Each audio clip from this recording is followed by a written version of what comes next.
Well, good morning, everyone, and welcome to the Sedgwick County Board of Commission meeting. Welcome to those joining online, Facebook, and YouTube, and everyone joining us in person. We're glad you're here today.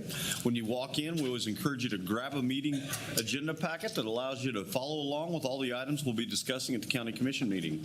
If you're ever curious about supporting documents, you can have access to those at www.sedgwickcounty.org. Got a large agenda today, not quite as large as last week, but it's still a busy one. So let's get it started for our meeting for August 12th, 2026. Madam Clerk, first item. Invocation to be led by Pastor Brett Wiley, City Life Church. Please remain standing for the Pledge of Allegiance. Morning, Pastor. Good morning. Good to be with you all. I'm Brett, the pastor of City Life Church just down the street here in the historic First Baptist Church building. So we care deeply about the downtown core in Wichita and Sedgwick County. Thank you for all you do. Let me pray for us.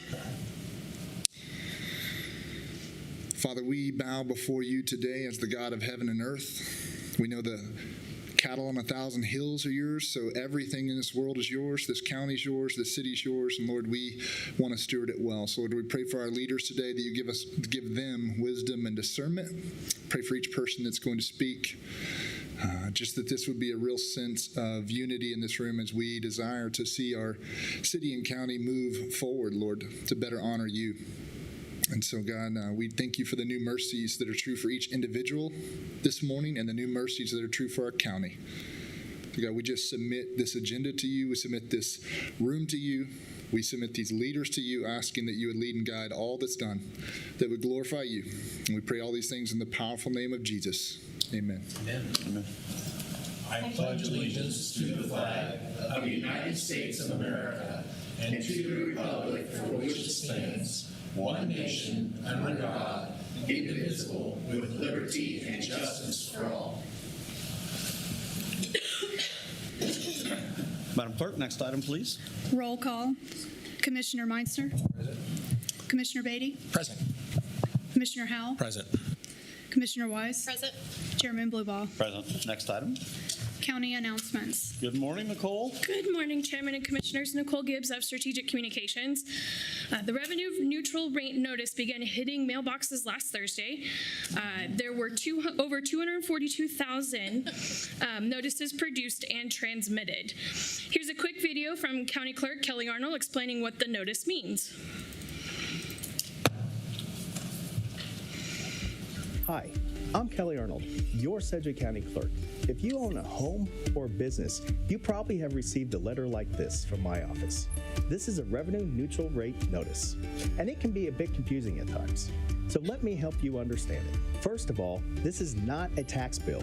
It's an estimated tax notice. It is meant to inform you of potential changes, not a required payment.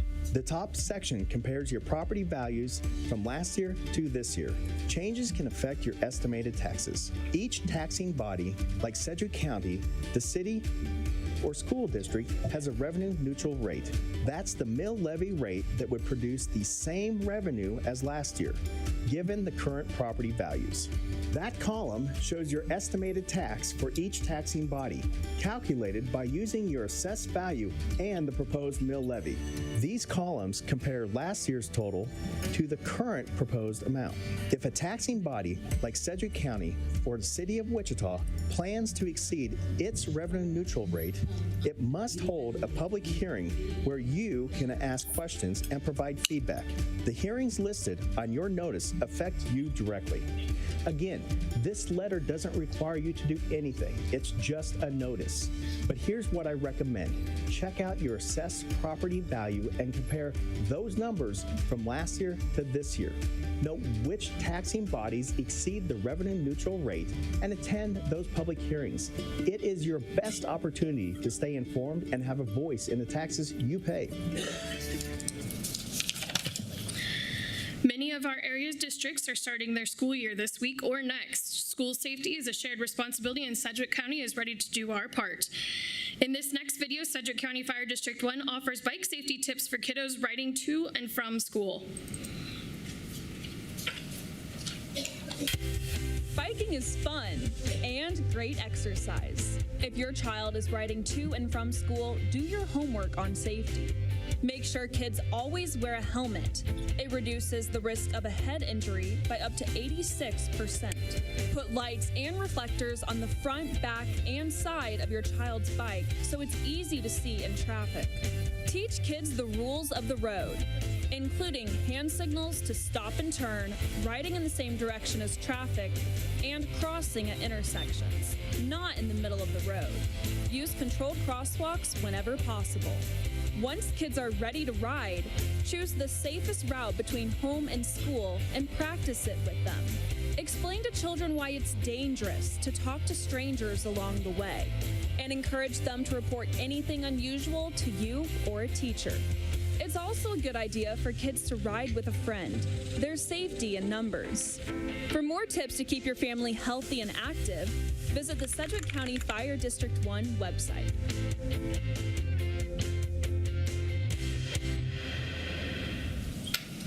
And because we haven't had enough videos today, the Sheriff's Office has another that asks drivers and families to keep your students safe for the school year.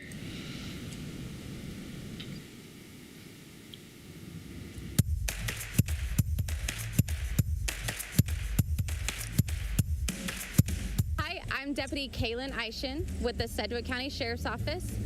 As students head back to school, we are asking drivers and families to slow down, stay alert, and help keep kids safe. Drivers, watch for children in crosswalks, obey school zone speed limits, and never pass a vehicle stop for pedestrians. When a school bus has its stop arm out and lights flashing, traffic in both directions must stop unless the roadway is divided. Parents and students, use crosswalks, avoid distractions, and follow your school's drop-off and pickup plan. School safety is a shared responsibility. Working together, the Sheriff's Office and our community can help make this a safe school year for every student. And last but not least, the Sedgwick County Health Department offers child immunizations to ensure your child is ready for the first day of school. You can learn more or schedule an appointment by calling 316-660-7300 or visit www.schd.online/student-vaccines. There are 2 weeks left to share your feedback on the 2027 recommended budget. Residents can do so online through the public forum, or they can, which is at sedgwickcounty.org, or you can come in person at the final public hearing, which is 9 a.m. on Wednesday, August 26th in the lower level auditorium at 100 North Broadway. That's all I have today, and I'll stand for any questions. Okay. Commissioners, do you guys have any questions? Sure, you guys probably got a few emails whenever those revenue neutral letters come out. I know I did. So. All right. Thank you very much, Nicole. Thank you. Next item, please. Consideration of minutes. Item A, special meeting minutes of July 29th, 2026. Okay. You've also got a copy of the minutes from July 29th, 2026. Do you have any questions or comments? If not, I would like to make a motion to approve item A. Second. We have a motion and a second. Madam Clerk, please call the roll. Commissioner Meitzner. Commissioner Beatty. Aye. Commissioner Howell. Aye. Commissioner Wise. Aye. And Chairman Blueball. Aye. Motion passes 5-0. Next item, please. Appointments. Item B. Okay. Yes, thank you, Chairman. Justin Wagoner, County Councilor. There's one item under appointments, item B, which is to accept the resignation of Laura Adkins from the Salem Township trustee position. The recommended action is to accept the resignation. Okay. Justin, you don't mind if I could ask you a couple questions here, because sure. I'm getting quite a few. The township had their meeting last night. I'm getting quite a few. So as I understand it, the remaining two members of the township run the township in the interim before a new appointment is made, correct? That's correct. I mean, the township boards traditionally have 3 members. Now they have 2, but there's no provision for an interim or temporary trustee option. And essentially those other 2 members are in charge of running the township for the time being until you all would appoint a trustee as a 3rd member. Okay. So this commission is really limited to only appointing and to accepting this resignation or appointing a new person. We don't have any powers to appoint an interim or have any control over the township. Is that correct? That's correct, Chairman. And the townships are their own taxing subdivision. The voters in each of the townships, the electors, vote for their representation on the township board. The county, while we interact with Public Works and County Clerk's office with townships, we in no way, shape, or form have a role in managing townships. Okay. At this point, if this resignation is accepted by the commission, which I assume it will be, I plan to, I've been working with communications. I want to post for the position. I want to keep it open for 30 days. And then I plan to use my email distribution to email out. So just want to let the public know if anyone's interested in that. They have 30 days they can apply for that. No, that makes sense, Chairman. And I should add that statutorily it is your role to appoint when there's a vacancy, when somebody leaves a township position, to appoint the replacement. So everything you said lines up right with that. Okay. Thank you, Justin. So at this point, I would like to make a motion. Just a second, I'll ask Commissioner Howell. Would you like to?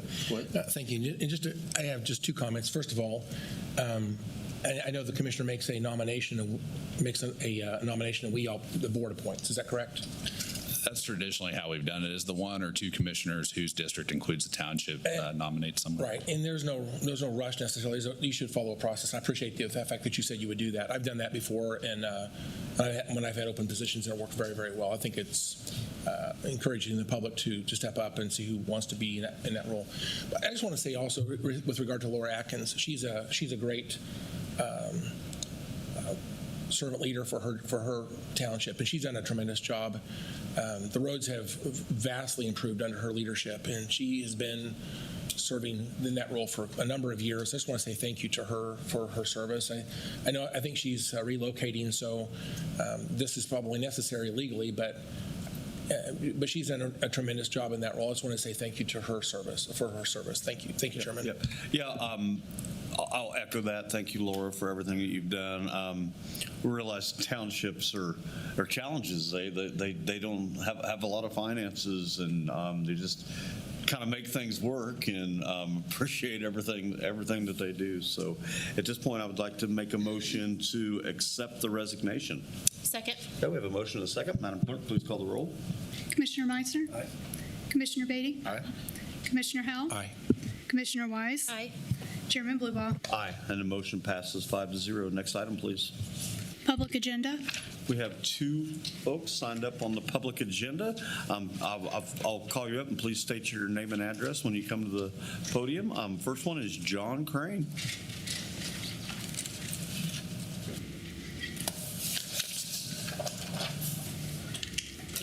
Good morning, John. Good morning. This is a first for me, so bear with me here. Yesterday I had the privilege of addressing the City Council, so today I'm going to address you. As you know, and I come to you as a 47-year resident of Sedgwick County. My wife and I have lived here 47 years now, raised 3 children here who are now, youngest is 38. Andrew, you know, he comes to your commission meetings quite regularly. And I have 2 daughters, and the oldest is 46 and 44. Both Andrew and his 44-year-old sister are both physically and mentally handicapped, which as a parent I take a special interest in. And there was an opening for the Sedgwick County Wichita Access Advisory Board, and Commissioner Pete Meissner nominated me to be on that board, which I accepted because I wanted to get involved. I'd been talking to then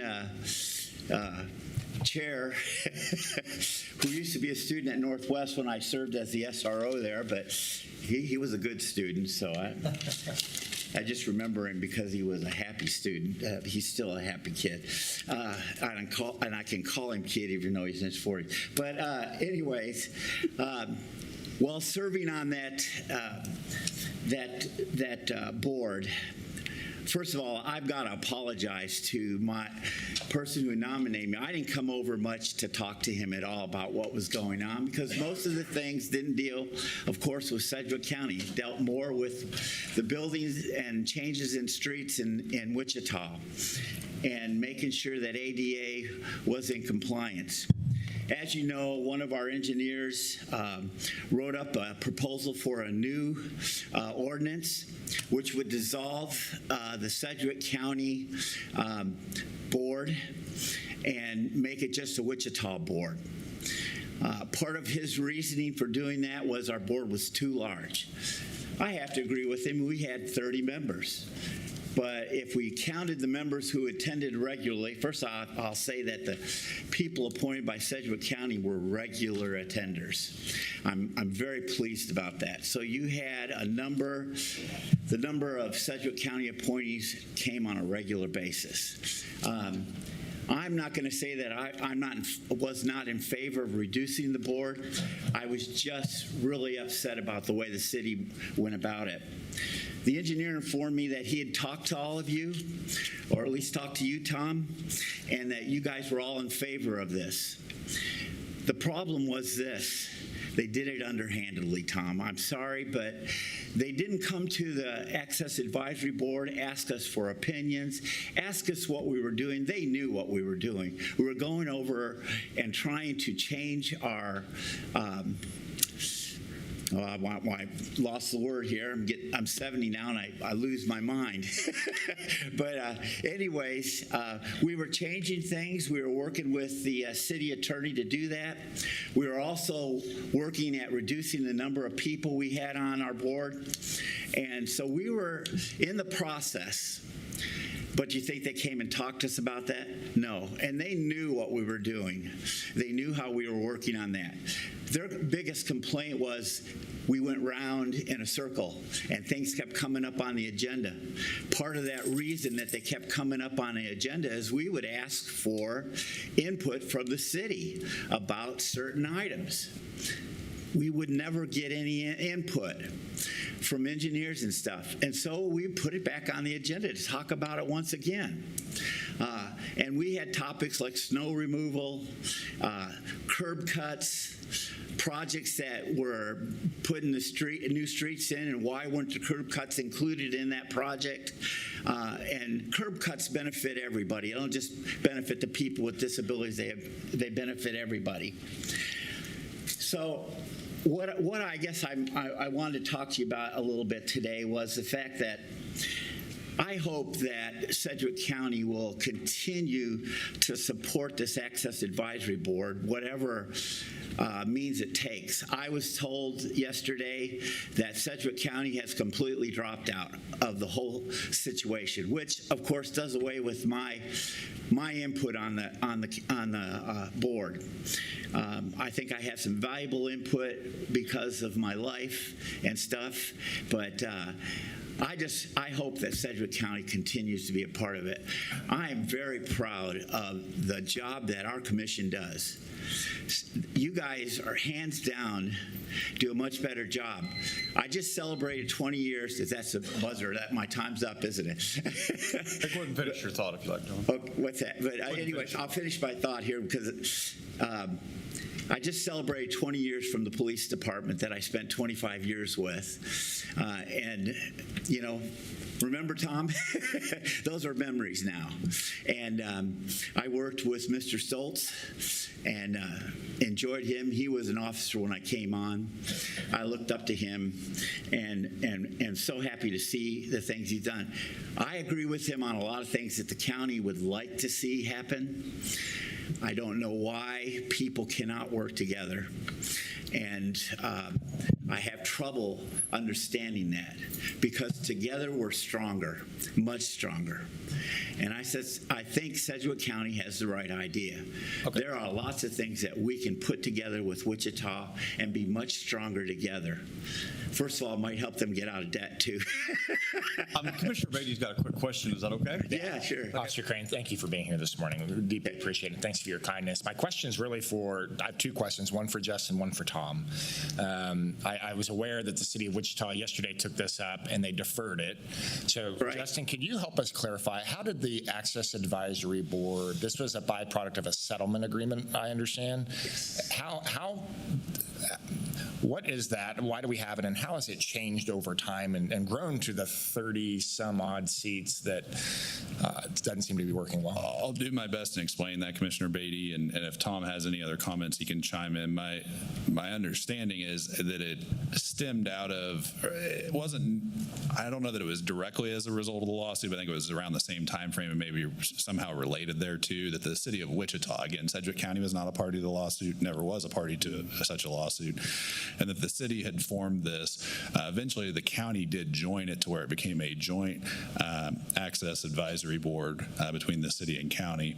In terms of the membership, I think that's been one of the questions that I think there was some discussion yesterday at the city. I think staff of the city noted it had been somewhat amorphous as to what the membership was. From what I understand, there's not even a city ordinance that controls the membership for this board. We have a resolution at the county that controls our appointments to it.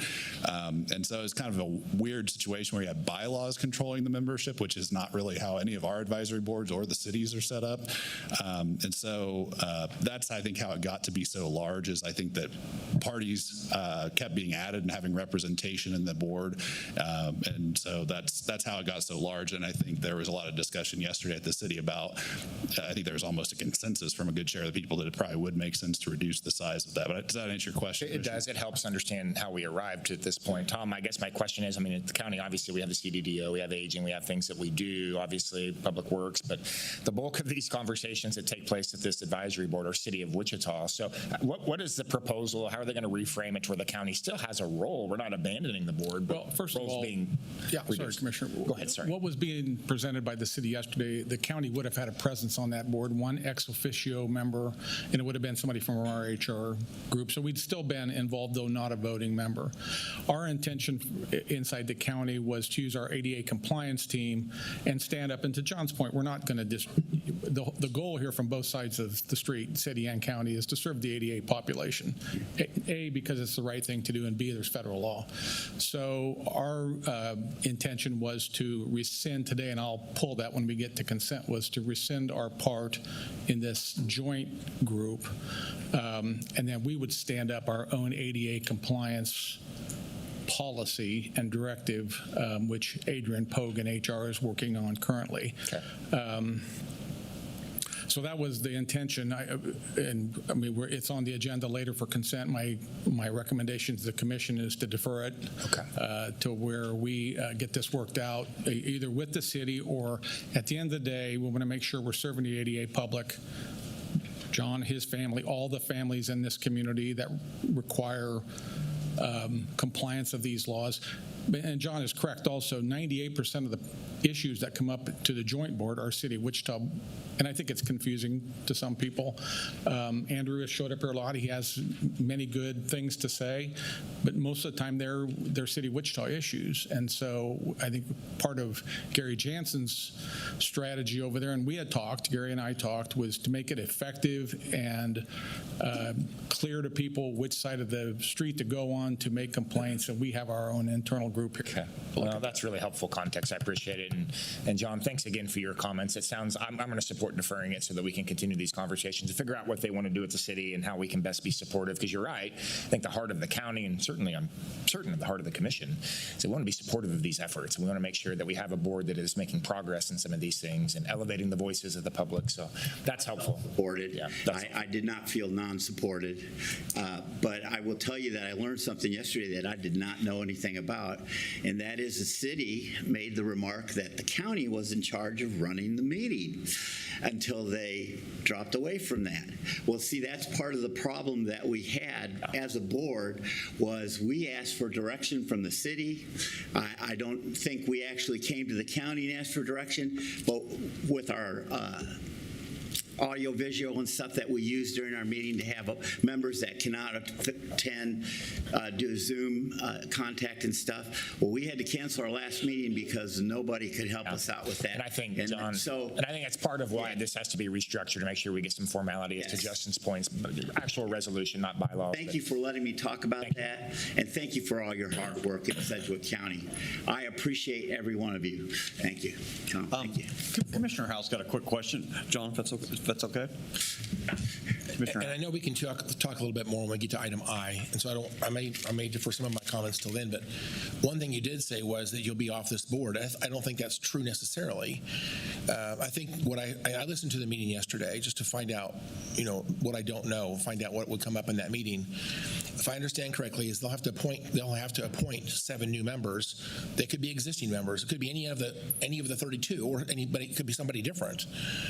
But who they pick for those 7 positions is to be determined, and you might be one of the 7. There's no way to know that. There is no way to know that. One of the points I made yesterday when I talked to him is that I believe strongly they're going to have 7 votes. That includes the mayor, of course. And my point was at least 50% of the people they nominate to those positions need to be part of the disability community. Whether that'll happen or not, I don't know, but I know that strongly that's one of the things that made the Access Advisory Board the way we did work was we had several of our members, several from Sedgwick County that were part of the disabled community and could speak to the issues that were going on, kept track of the building projects, etc. So that is one of my concerns, but like I said, I'm not against it. I think it needs to be reformed or my problem was they didn't come to us and talk to us about it before they did it. They just wanted to push it through. I don't know if that's a practice of the city or not, but here I am. So, I have another number of things I would point out that did come up in the discussion yesterday that I don't know when the right time is to talk about that. Maybe after Andrew speaks, if we want to chat about this, right now since we're on the topic, we can do it during item I. But there's a lot of things that came out I think that need to be part. Now that you've broached the topic this morning, I want to keep this all together if possible, and I'd like to at least lay out some data that I think is really important to the discussion. So whenever that's the appropriate time, I would love to bring those items up. But thank you for your comments, John. Thank you. Thanks, John. Next speaker, Andrew Crane.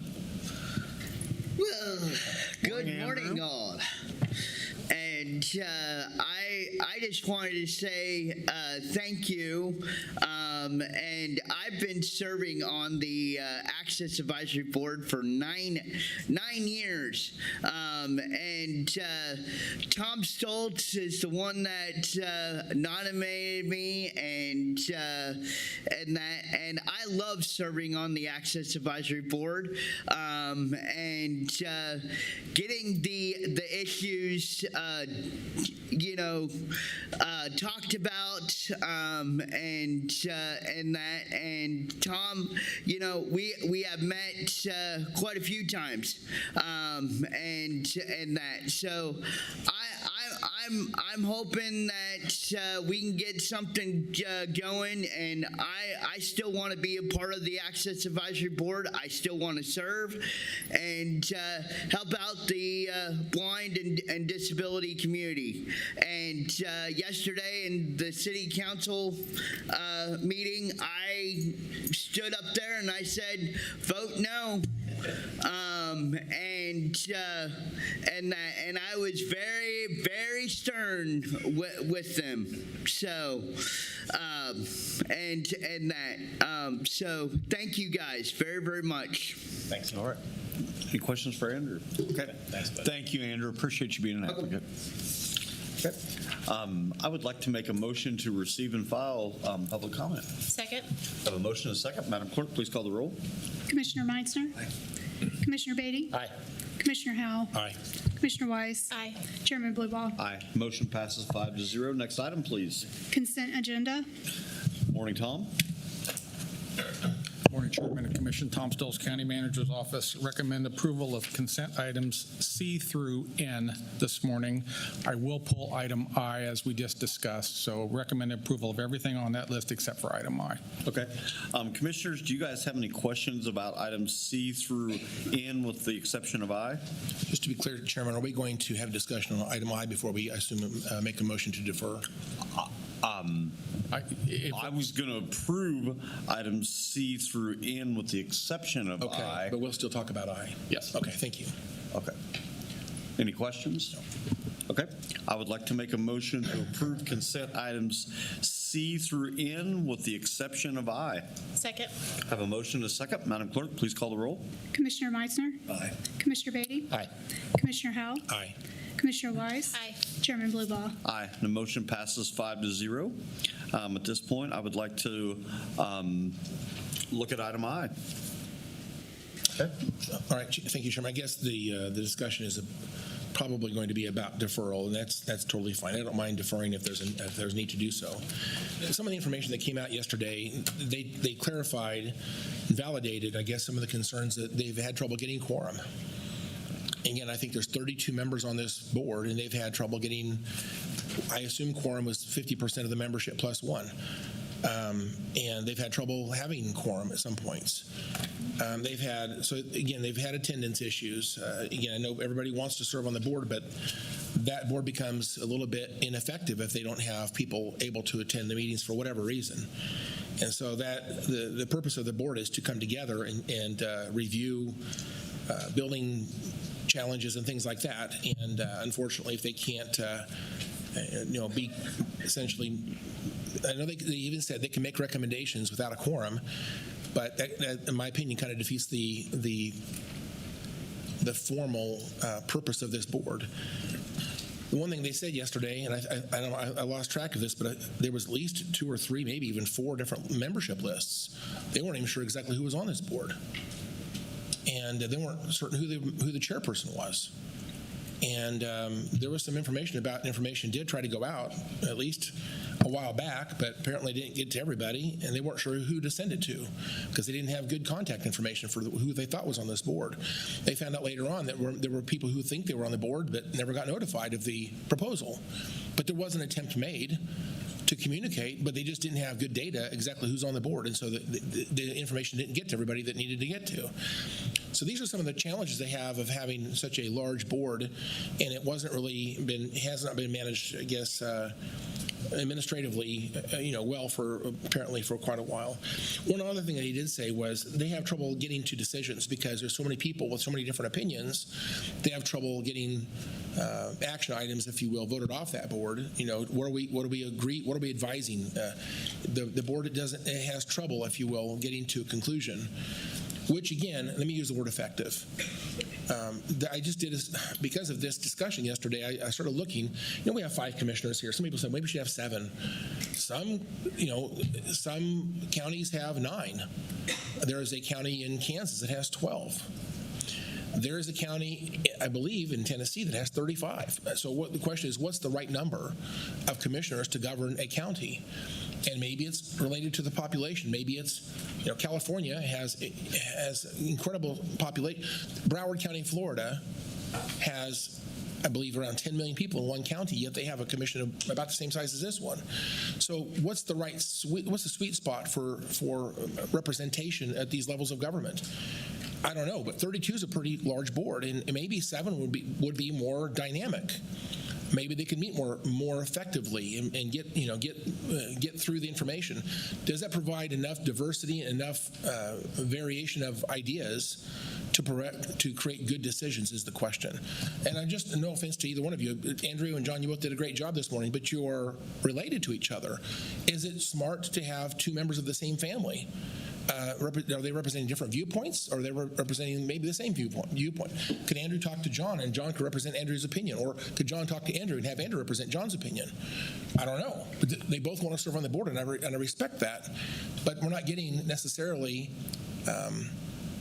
if you will, a dynamic response of this board is hindered when you have everybody trying to be on the board and everybody has to say what they want to say before they can get to a vote.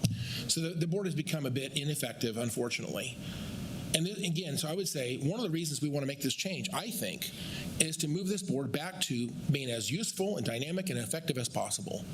Those are all good things. Does that mean everybody gets to sit on the board and make a vote themselves? Probably not, but they have representatives that they can work through.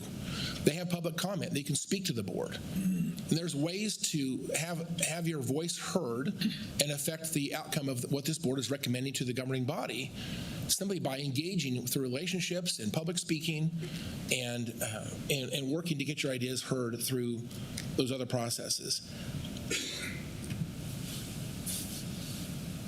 As you've already said, I mean, when someone says that county ran the meeting, I'm not sure exactly what that means other than, and someone can correct me if I'm wrong, but it was hosted in a county building, in a county conference room with county technology, and we set up the meetings. We, if you will, we facilitated the meetings, but it was chaired by a member of the board. So we didn't run the meetings.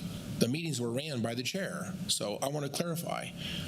And again, I heard yesterday 99%, heard someone else say 98%, but if 98 or 99% of the issues are in the city of Wichita, having 7 members from this county or I guess it was 7 members of this county commission who served on that board, in my opinion, is, again, maybe there's rationale for that to be that way, but it's really not necessary when almost all of the issues are inside the city of Wichita. So we will, again, they also clarified, I think Gary Jensen did a great job yesterday, but they clarified over and over and over again that ADA issues are imperative and they will continue to be important, and the purpose and mission of this board will continue.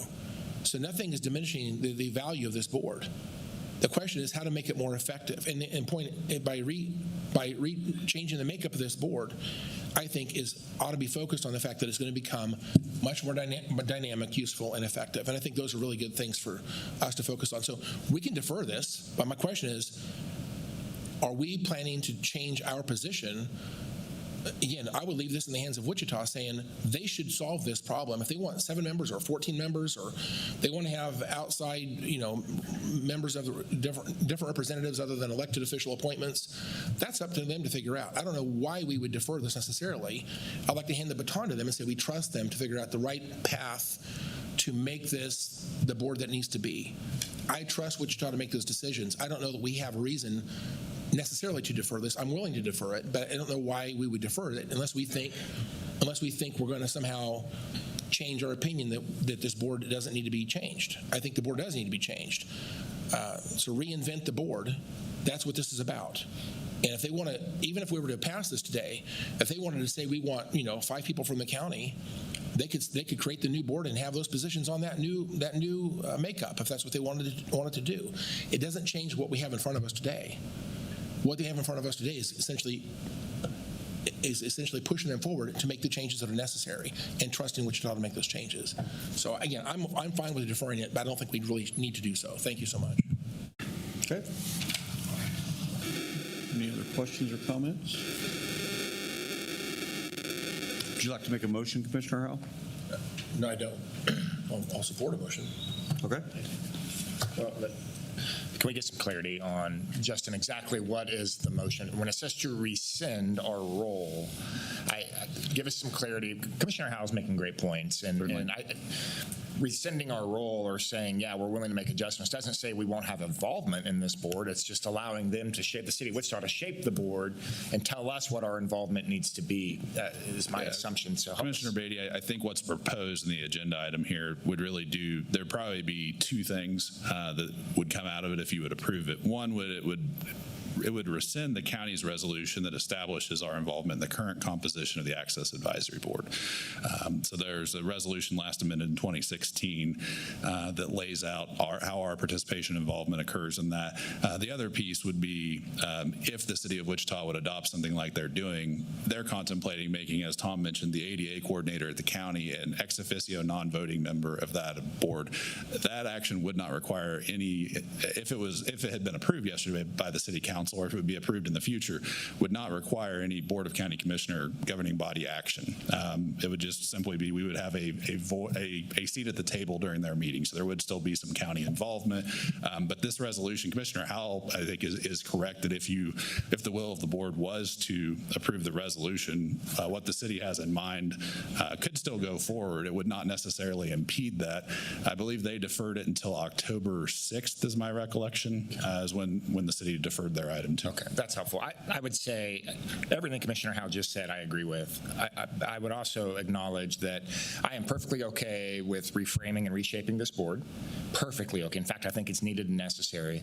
I'm okay with the city of Wichita taking the lead and coming back and working particularly with Tom and working with him as to what that looks like. I would also say Andrew wrote us a letter. You all have it, and we'll make sure that it gets submitted to the record. One of the lines in the letter is talking about his request that nothing about us without us. And that stood out. It's emboldened in the letter. So what I think I'm going to support deferring for one important reason is I want to signal to everyone in our community, particularly those in our disability community, that we're willing to slow down and make sure this is right. That we're going to pause for a second. We're going to wait and talk to the city of Wichita and figure out. I think this is a good signal. The deferring is a signal to the disabled community that I take that line very seriously, and we're willing to have conversations, engaged to make sure whatever the city of Wichita comes back with is a proper representation. On the other side of that coin, I will publicly acknowledge what is happening right now is not working, and it has to change. And I do think that it needs to be led by the city of Wichita, and I do think that the city of Wichita needs to shape that board, and we want to have involvement. But the current makeup of that board is not productive for the interest and the priorities of those in our disabled community. So I'm going to support deferral just as a signal that we're listening, we're hearing, and we're willing to press pause and let the city of Wichita take the lead. Okay. Commissioner Howell? Thank you, Mr. Chairman. Just as a follow-up to that, I would say that we ought to pick a date this is coming back before us. They picked, I think, about a month from now. So I'd like to do ours. If we do ours before they do theirs, is that a problem? I mean, I would probably suggest, Commissioner Howell, I would probably suggest waiting until the city has taken action. I'm looking at Tom. Yeah. It concurs, I believe. But we could pass this today, for example. I would be doing ours before theirs. It's the same thing. Would it not be the same? I think the reason I said that is I'm not sure what the basis for the deferral would be if you weren't going to, see where the city is going to go, if that makes sense. That's fine. I'll just say this, that I'm concerned that they'll just kick this can down the road and not make the changes. Again, at some point, I'd just like to say in a month from now, I have every intention of passing this exact same resolution we see before us today. And I say that because this board has to change. There's problems on this board. It's not functioning correctly. If you really want to help the ADA community, we have to have a functional board that's effective. And it's not that today. So to me, a vote to pass this out, whether it be today or a month from now, it's going to happen. And I don't want the city to say, let's just delay this because we don't like change. I don't want that to happen. I want them to know that at least me, I can't speak for my colleagues, but I have every intention of pushing them forward to make change that needs to happen because this board deserves to have an effective board. And so I'm fine to support this, but understand, I use those words, useful, dynamic, and effective. We're deferring, making this board useful, dynamic, and effective. That bothers me. I'll give them the time that they asked for, but I'm not interested in leaving the board as is because it's not what it needs to be today. So I'll support the motion. Thank you. Okay. Would someone like to make the motion? I'll make a motion to approve item I in the consent agenda. Okay. I'm not. I rescind that motion. I will make a motion to. I'll make a motion to defer item I on the consent agenda for a date October after the city of Wichita. October 14 would be our Wednesday after. Okay. I mean, it gives us 8 days. Let me. October 14th is our date? Yes. Okay, so let me reframe my motion. I make a motion to defer item I on the consent agenda until October the 14th. Okay, and I'll second that motion. We have a motion and a second. Any questions? Okay, Madam Clerk, please call the roll.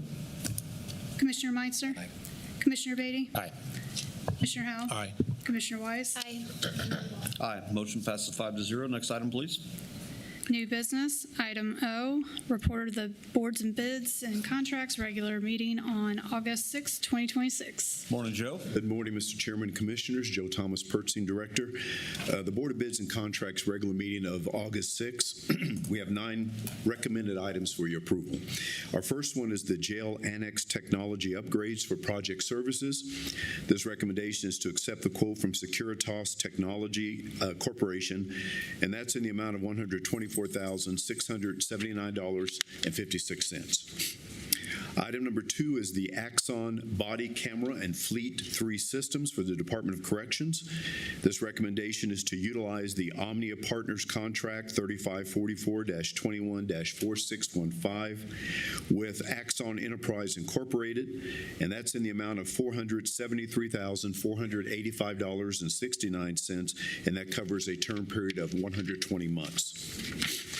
Item number 3 is the Agilent Technologies. This is the gas chromatograph mass spectrometry system for Regional Forensic Science Center. This recommendation is to accept the quote from Agilent Technologies Incorporated. That's in the amount of $130,096.07, and to approve the trade-in of the existing system, and if deemed eligible, will give an additional discount of $1,000. That would produce a net total of $129,096.07. Item number 4, the ELISA drug screening supplies for Regional Forensic Science Center.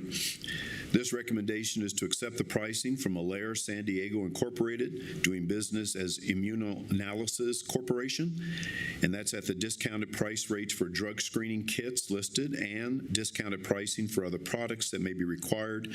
And this is for a period of 1 year with 2 one-year options to renew, and again contingent upon an annual increase not to exceed 5%. Item number 5, again, is Agilent, this time instrument analysis and applied chemical supplies for Regional Forensic Science Center and various departments. This is to utilize the State of Kansas contract 55502, and that's with Agilent Technologies Incorporated, and that will cover a period through December 30th of 2028. Item number 6 is the Sigma Aldrich Incorporated laboratory supplies for Regional Forensic Science Center. This recommendation is to accept the pricing from Sigma Aldrich Incorporated. That's at the discounted price rates for the drug standards and laboratory supplies, and this is to be automatically renewed annually unless notice of termination is provided by either party. Item number 7 is the 1-ton 4-wheel drive wheel crew cab long bed flat bed truck for fleet management and public works.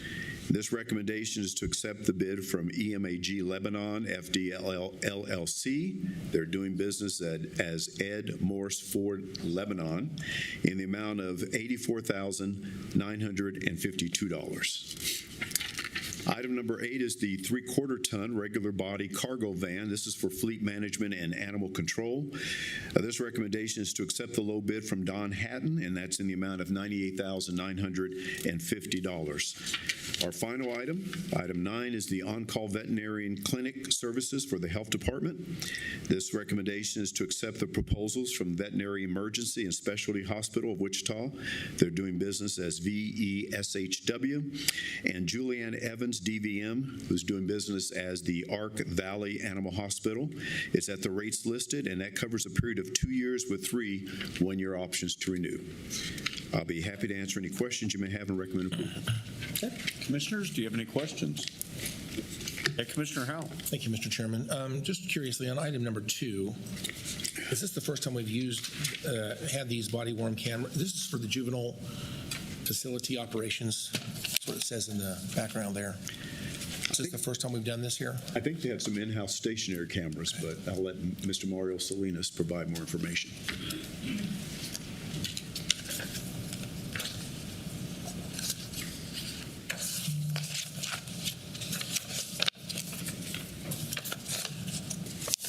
Good morning, Chairman, Commissioners. Mario Salinas, Deputy Director of Juvenile Programs.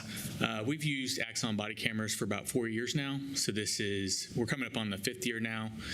And looking at adding a couple administrative licenses, this new contract came up with better pricing and allows us to have more access overall. So this would be a continuation over a 4-year period. I notice it doesn't, unless I'm missing it somewhere, it doesn't say how many units we're talking about. So this is 17 body cameras and 10 vehicles. All juvenile transport vehicles have fleet Axon cameras in them. And then at the juvenile detention facility and juvenile intake and assessment center, we use body cameras on all supervisory staff. I guess I'd ask Joe, is there some reason, is it somewhere in here that it captures that data being 17 and 10 and what they are exactly? No, not currently, but we can update that for the record. I would like to see that updated. Sure. So it's clear in the contracting later on. If I ever had a question, what do we buy? I want to be able to have that in there. We'll do that. My only other question would be on item 7, and this is not for Mario. So this particular truck, how is this truck actually used? What's the purpose of this truck? Mr. Lynn Packer with Public Works. Good morning, Chairman, Commissioners. This truck in particular, if you probably show the pictures right there, yeah. Each yard has this. This truck does daily servicing on all our equipment.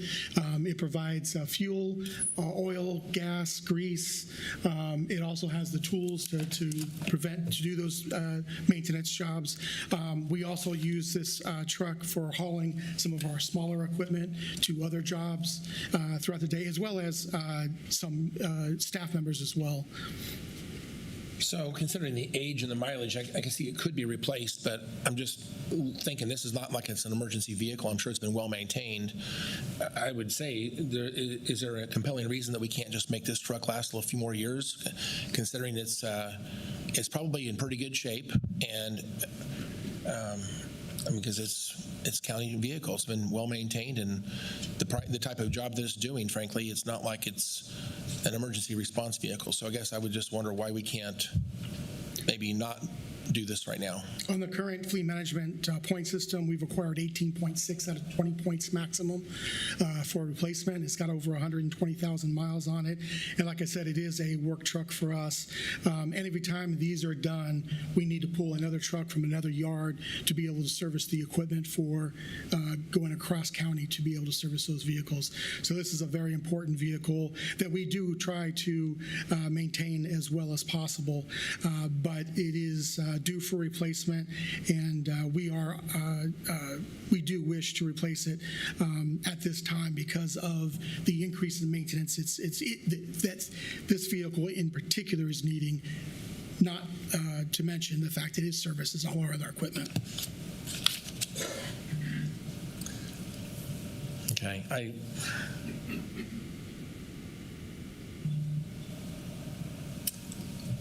okay, all right, thank you. Okay. Any other questions? If I can ask a quick question, Lynn, sorry I didn't catch you while you're up there. When we are looking at vehicle replacement and purchases like this, is there a way that we could have either a maintenance log or some sort of understanding that this one has either been out of commission more often than not, or just understanding how they rate on that point system? Would that be too much for us to ask if we could have some of that information? I will defer to Bo. These vehicles are owned and maintained by our fleet department. Okay. Good morning, Bo Bergeron, Fleet. I can get all that information. Okay. I can give downtime, how much we've spent, Yeah. how the points are configured. I don't want to get too much in the weeds, but I think that's where we can get a little bit of heartburn is, understanding the mileage might not reflect the hard use, how often it's out of commission, what that cost us. I just think that there would be a little bit more sound judgment on our side if we understood that, because we trust you, but we also have to defend it, budgetary-wise. So Absolutely, and that's something I can start doing on bid board stuff.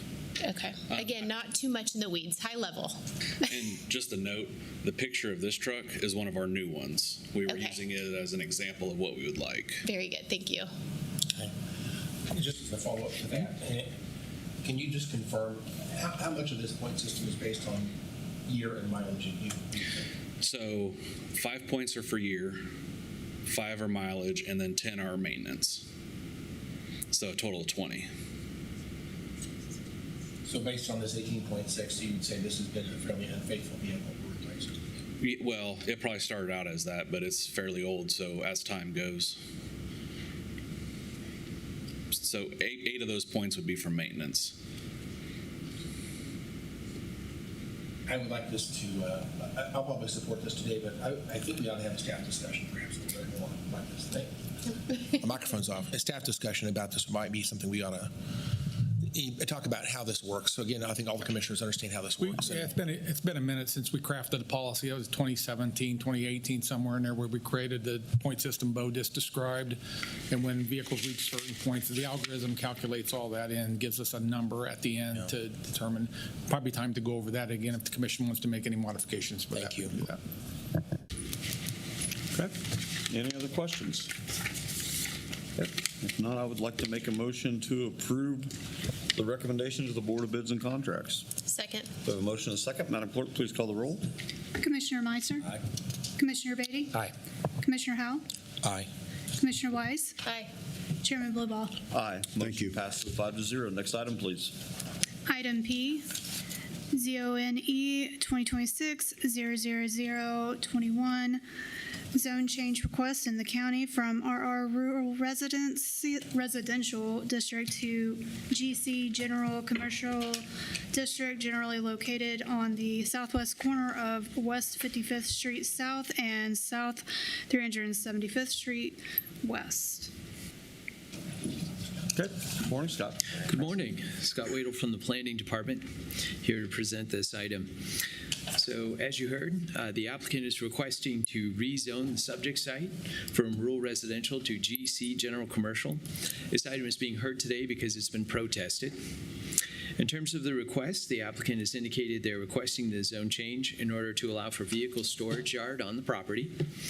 Vehicle storage yard is defined in the zoning code as the outside keeping of operable motor vehicles, boats, trailers, or RVs, and the RVs have to be unoccupied, can't be living in them, for more than 72 hours.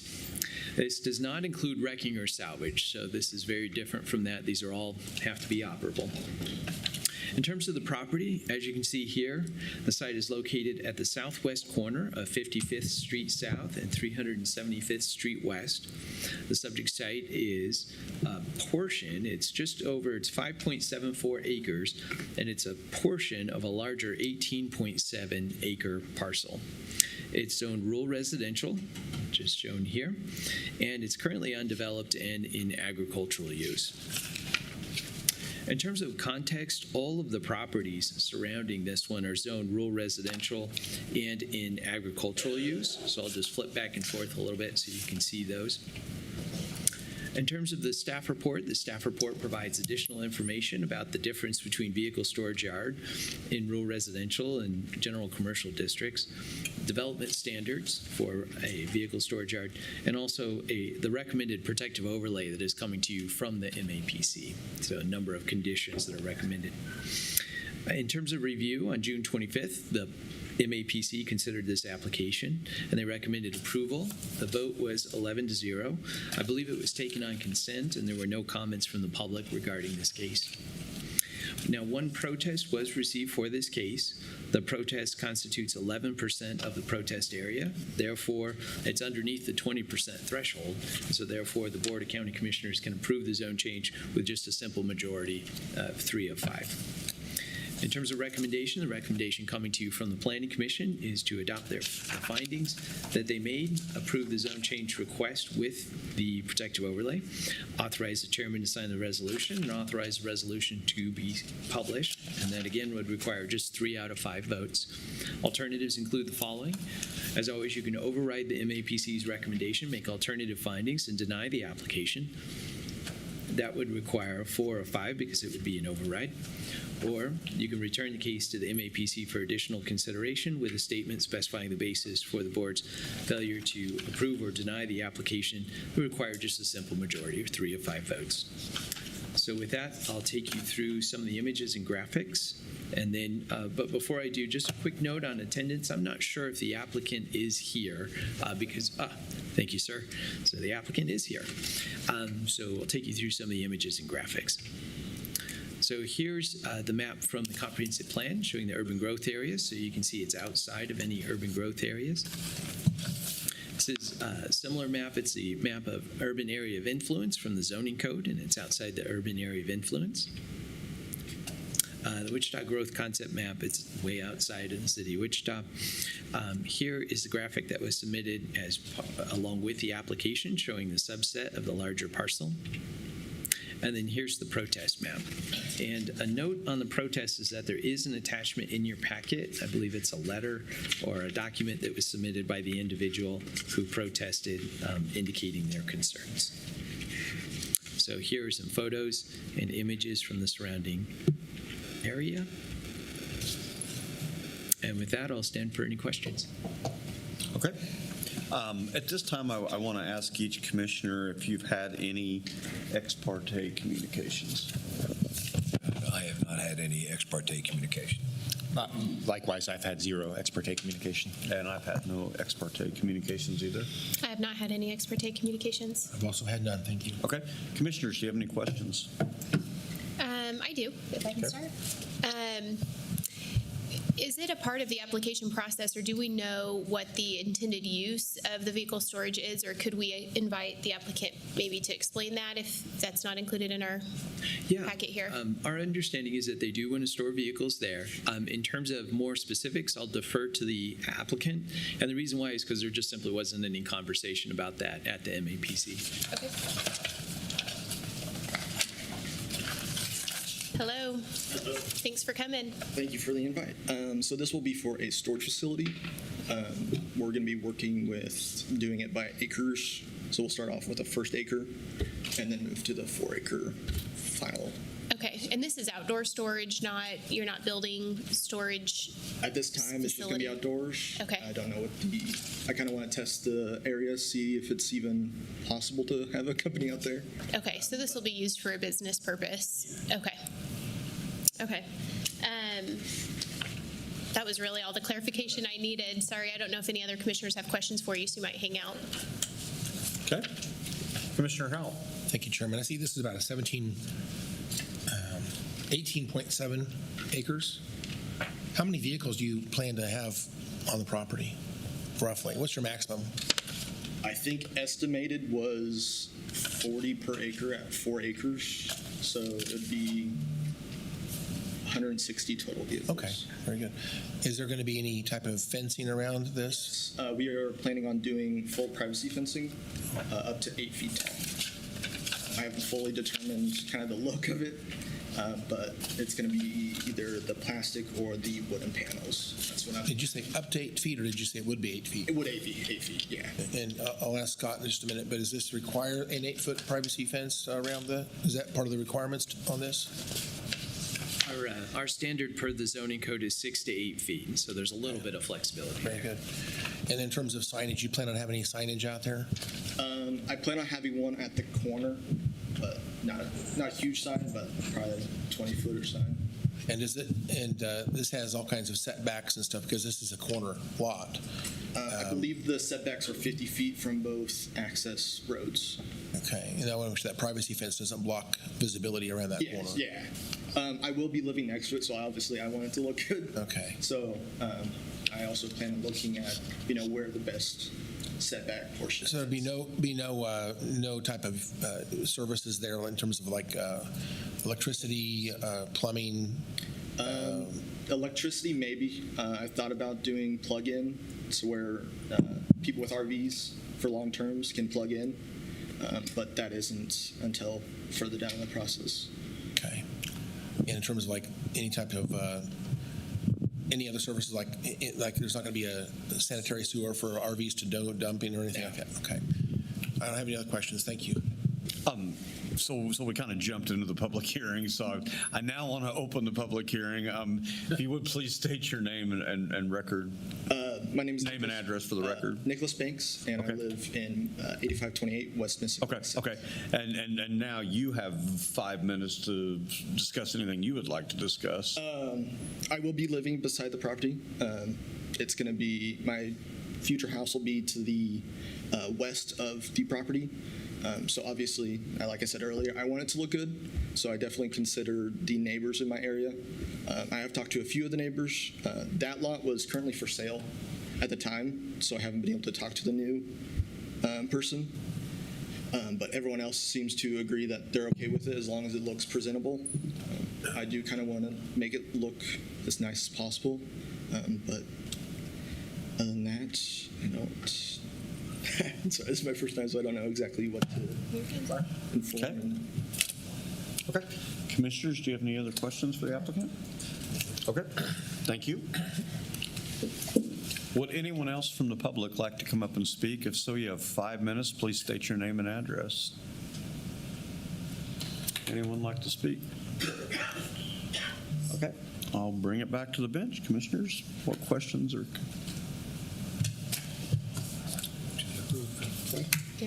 I don't have any questions, but I'm happy to make the motion. Sure. Okay.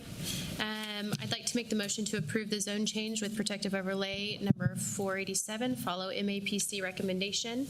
I move the board that takes that recommendation. Okay. And I'll second that motion. We have a motion and a second. Any other questions? Okay. If not, Madam Clerk, please call the roll. Commissioner Meitzner. Aye. Commissioner Beatty. Aye. Commissioner Howell. Aye. Commissioner Wise. Aye. Chairman Bluebow. Aye. Motion passes 5-0. Next item, please.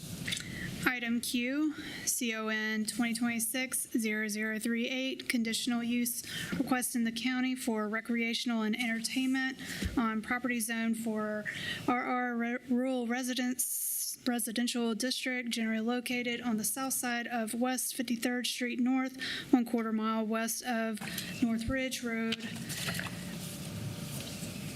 7931 West 53rd Street North. Got it. Morning, Scott. Good morning, sir. Scott Wadle from the Planning Department again. So as you heard, for this application, the applicant is requesting a conditional use in order to allow recreation and entertainment outdoor at the site. This item is being heard because the application was protested and because the applicant is appealing the MAPC decision. In terms of the request, the applicant has indicated they would like to relocate pumpkin patch equipment to the site, and they've attached a site plan to their application. It's included in your packet, and it shows a number of uses, including a corn maze, pumpkin patch, parking, a bounce pillow, playground, fire pits, petting zoo, pig races, and other activities at the site. The applicant has also indicated the possibility of hosting birthday parties at the site, and so it sounds like it may be a concept that is still evolving, but these are the things that they've mentioned. In terms of the request for recreation and entertainment outdoor, that is specifically what this conditional use is for. It's important to note that there's a combination of activities that are taking place here. Some of those qualify and fall under the definition of agriculture in our zoning code, and others fall under the definition of recreation and entertainment outdoor. We're not here for the agricultural ones. We're really talking about what falls under the definition of recreation and entertainment outdoor. That's what this conditional use is for. And some of those examples would be the bounce pillow, the playground, the hamster wheel. You think of things where there are activity, there's things that are going on that would not necessarily be associated with a farming or agricultural premises. So in terms of the property, as you can see here, it's outlined. The site is generally located on the south side of 53rd Street, approximately a 1/4 mile west of Ridge Road. It consists of 2 ownership parcels. It adds up to about 65.18 acres in size.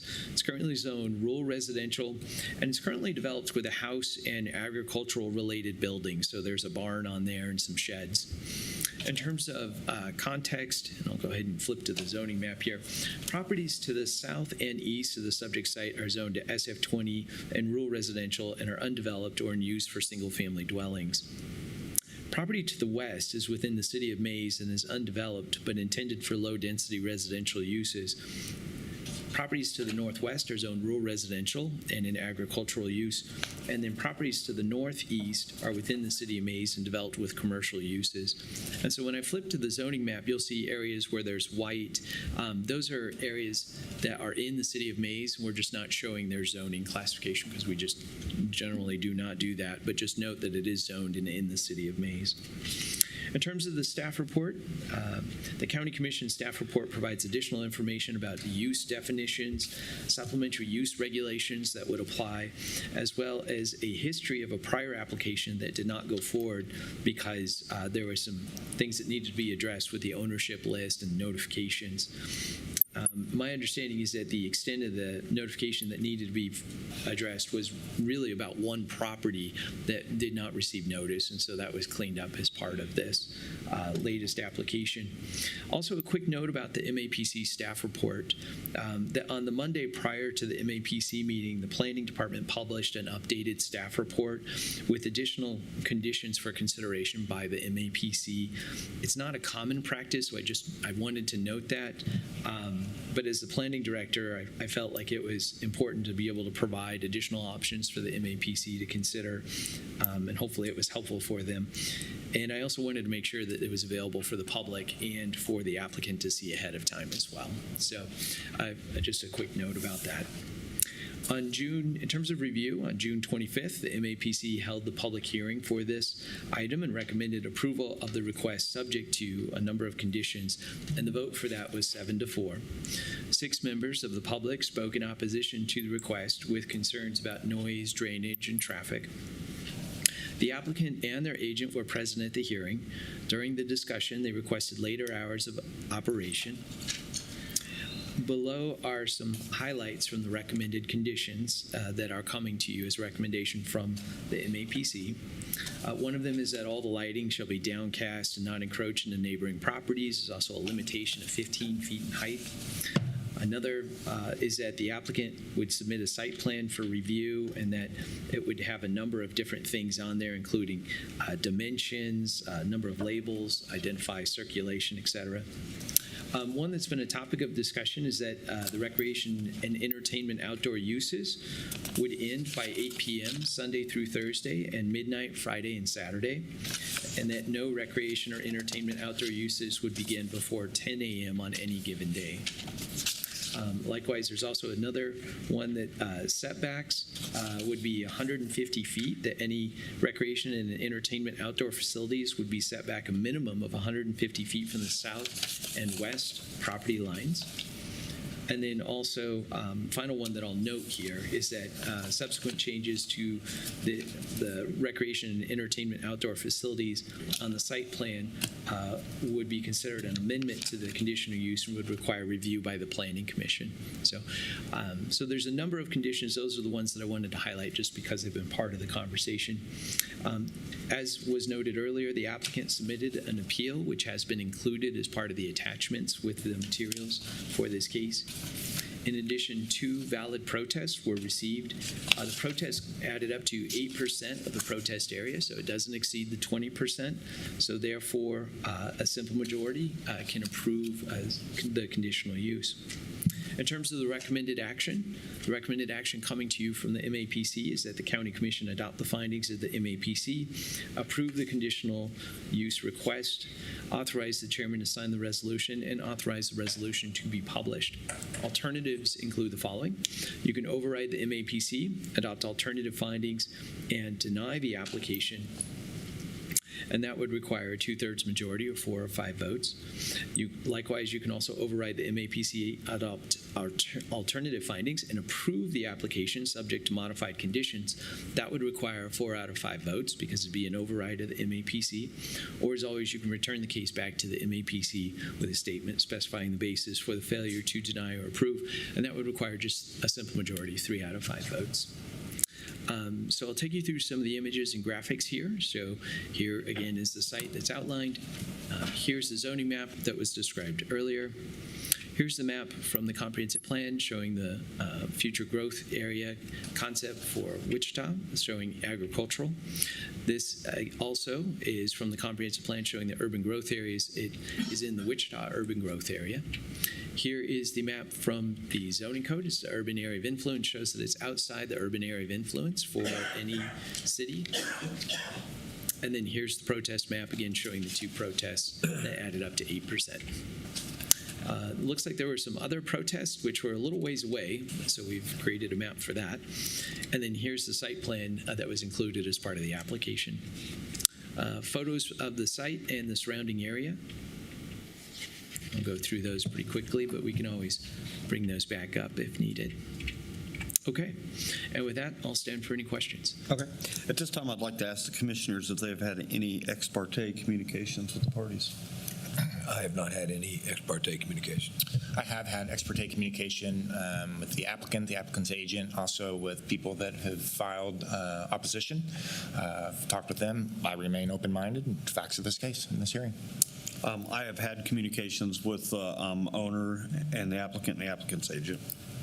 I too have had conversations with the applicant, neighboring property developer, some of the protests, and the applicant's agent as well. Okay. I believe I've had conversations with the applicant's agent. I believe that's all. Thank you. And I'm completely neutral. Okay. Commissioner. Hey, Scott, thank you so much. Obviously, place a big premium on property rights and unincorporated parts. This is unique because it abuts and it's adjacent to the city of Wichita and the city of Mays. City of Wichita is down south and the city of Mays to the west there. So what we're trying to do is place a premium on these property rights and what's the ability by right, while also finding some conditions to mitigate, and make sure that there's some good neighborly activities going on. I need better clarity. We have like corn maze, we have pumpkin patch.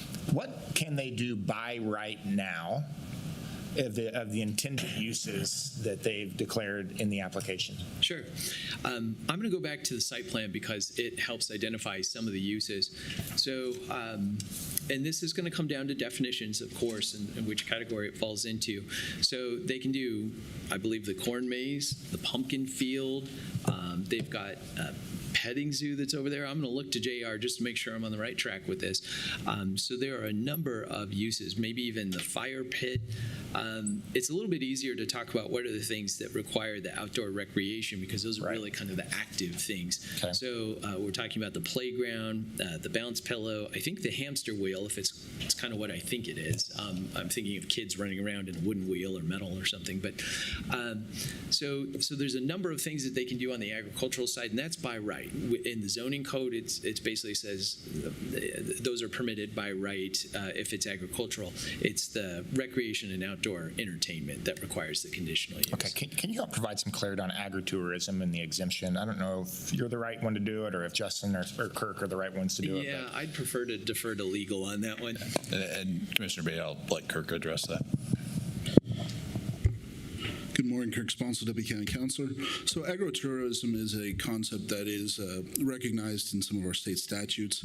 I would say that as a general concept, it deals some with some licensing capabilities. Some businesses can register as agritourism. I believe there might be some tax implications as well. I would clarify that we've gone beyond that within our own unified zoning code.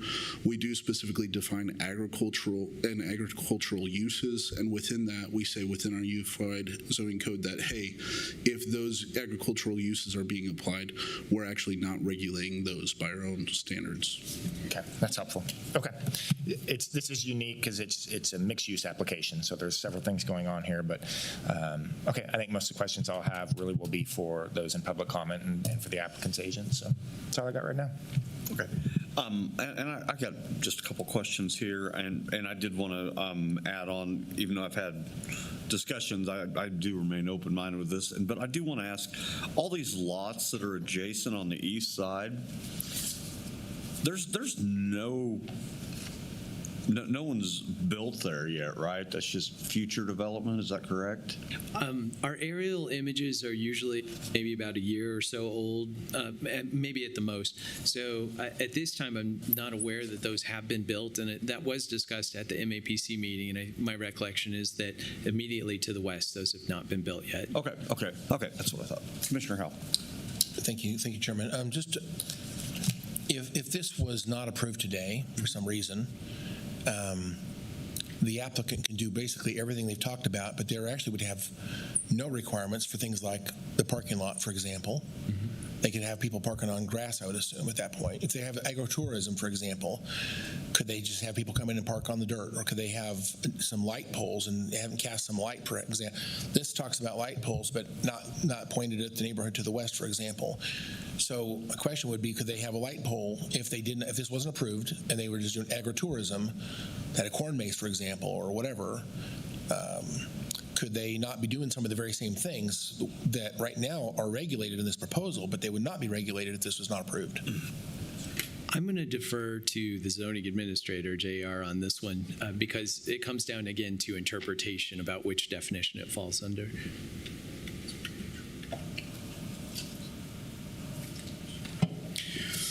Commissioners, good morning. J.R. Cox, Metropolitan Planning. For the record, I am the zoning administrator. I think that is very true. The way we've worded our code, these additional activities are under the definition of agriculture. Agriculture is exempted under the code basically from regulation, other than building type regulations, electrical. So if they put in light poles, they'd have to get electrical permits and that kind of activity. But from a zoning perspective, I think that's probably true, exempted. But a light pole wouldn't require a conditional use or a zone change or anything like that? No, it would not. And so if they wanted people to park in a certain area, park maybe on the edge of their property, for example, there's no, again, defined setback, for example, where someone could not park, for example. If they wanted to have someone use a restroom or have an outhouse out there, that could be done under agritourism, I would think. So there's a lot of things that they could do. If this doesn't pass, it seems like it's wide open. Anything could happen out there. I would say only if it's related to agriculture. Right. That would be true. Right. So again, what's really causing them to pave this parking lot and to regulate the height of the lights and where they shine and the hours of operation are all related to things like the hamster wheel? For this conditional use, correct. Okay. Are there fencing, or I should say, is there screening requirements at all on the west or south side of this? Or I should say, or the east, south, or west side of this property? Right. What do we have? I'm going to defer back to the planning director. I don't have the report in front of me. Yeah, because it's such a complex issue. In terms of where the screening is required, my understanding is that screening is going to be required where there are uses that would fall under this conditional use, not for the agricultural uses, but for the recreation and entertainment outdoor. And that doesn't mean that they have to screen the whole property. It means that they just need to screen those locations where these activities that are recreation and outdoor are occurring. Okay, so and I would also add, screening can also be accomplished through vegetation and landscaping as well. Sure. So there are it sounds like there's some tree rows that are already there. Depending on how thick those can meet the screening requirements. And again, so if we took out the hamster wheel and a few things like that, the playground, I assume, and they could basically do almost all the other activities and no screening requirements at all. They've got a number of activities that they could do. Yes, sir. I'm hesitant to say almost all, but there's a number of them that they're proposing. They could. All right. Thank you so much. That's all I got, Chairman. Thank you. Okay. Any other questions? Would you like to make a motion? I'm sorry. We'll now go ahead and open up the public comment. We'll start with the applicant, and then please state your name and address whenever you come to the podium.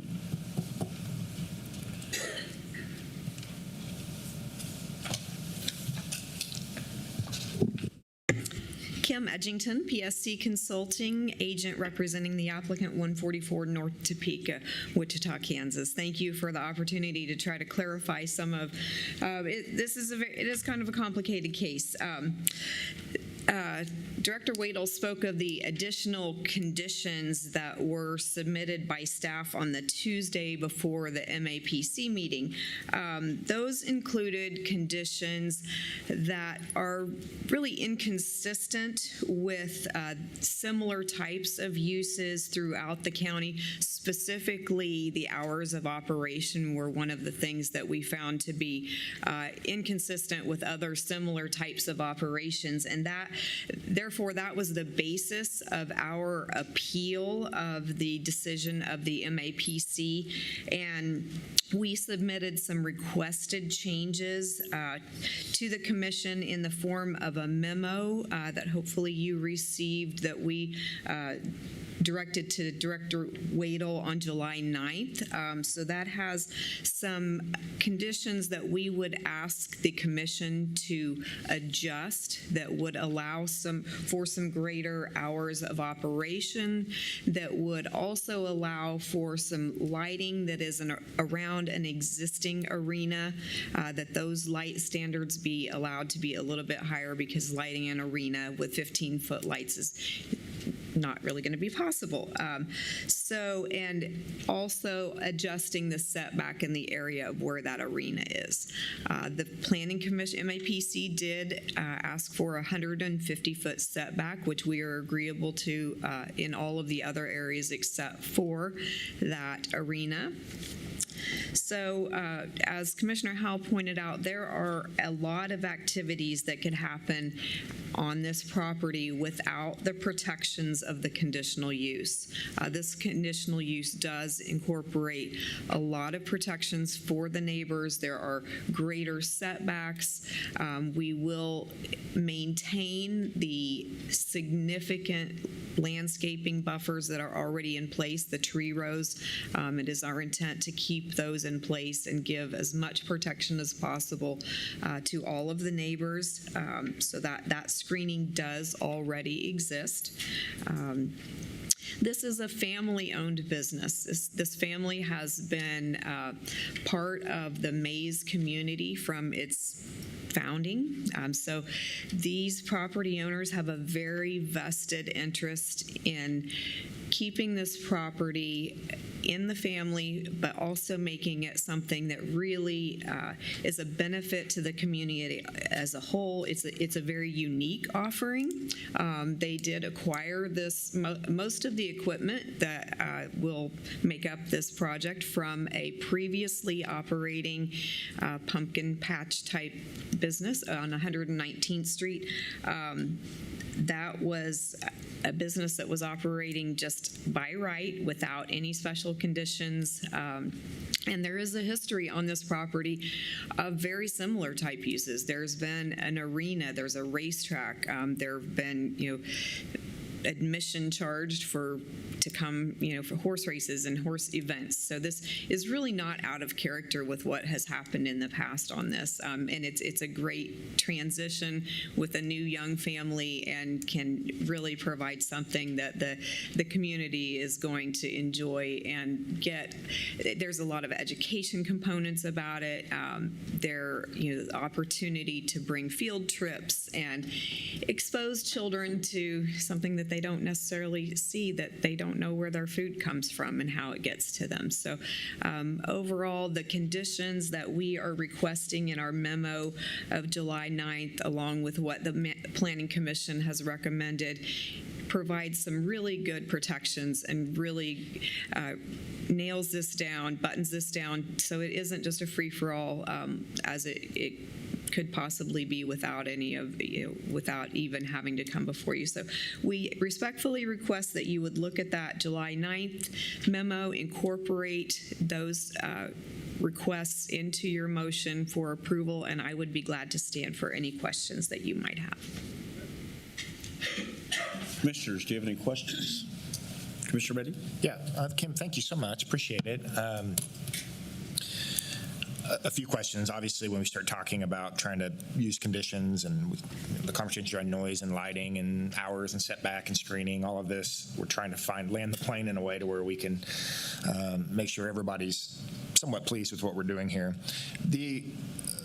I see in your memo, I see in some other documents, you're agreeable to the 15-foot lighting. Absolutely. And those are solar light. Just as I mentioned, the lights on the property are solar lights, so they are not. No generators, no there's temporary. No generators. There's so they tend, depending on how sunny the day is, those tend to run out.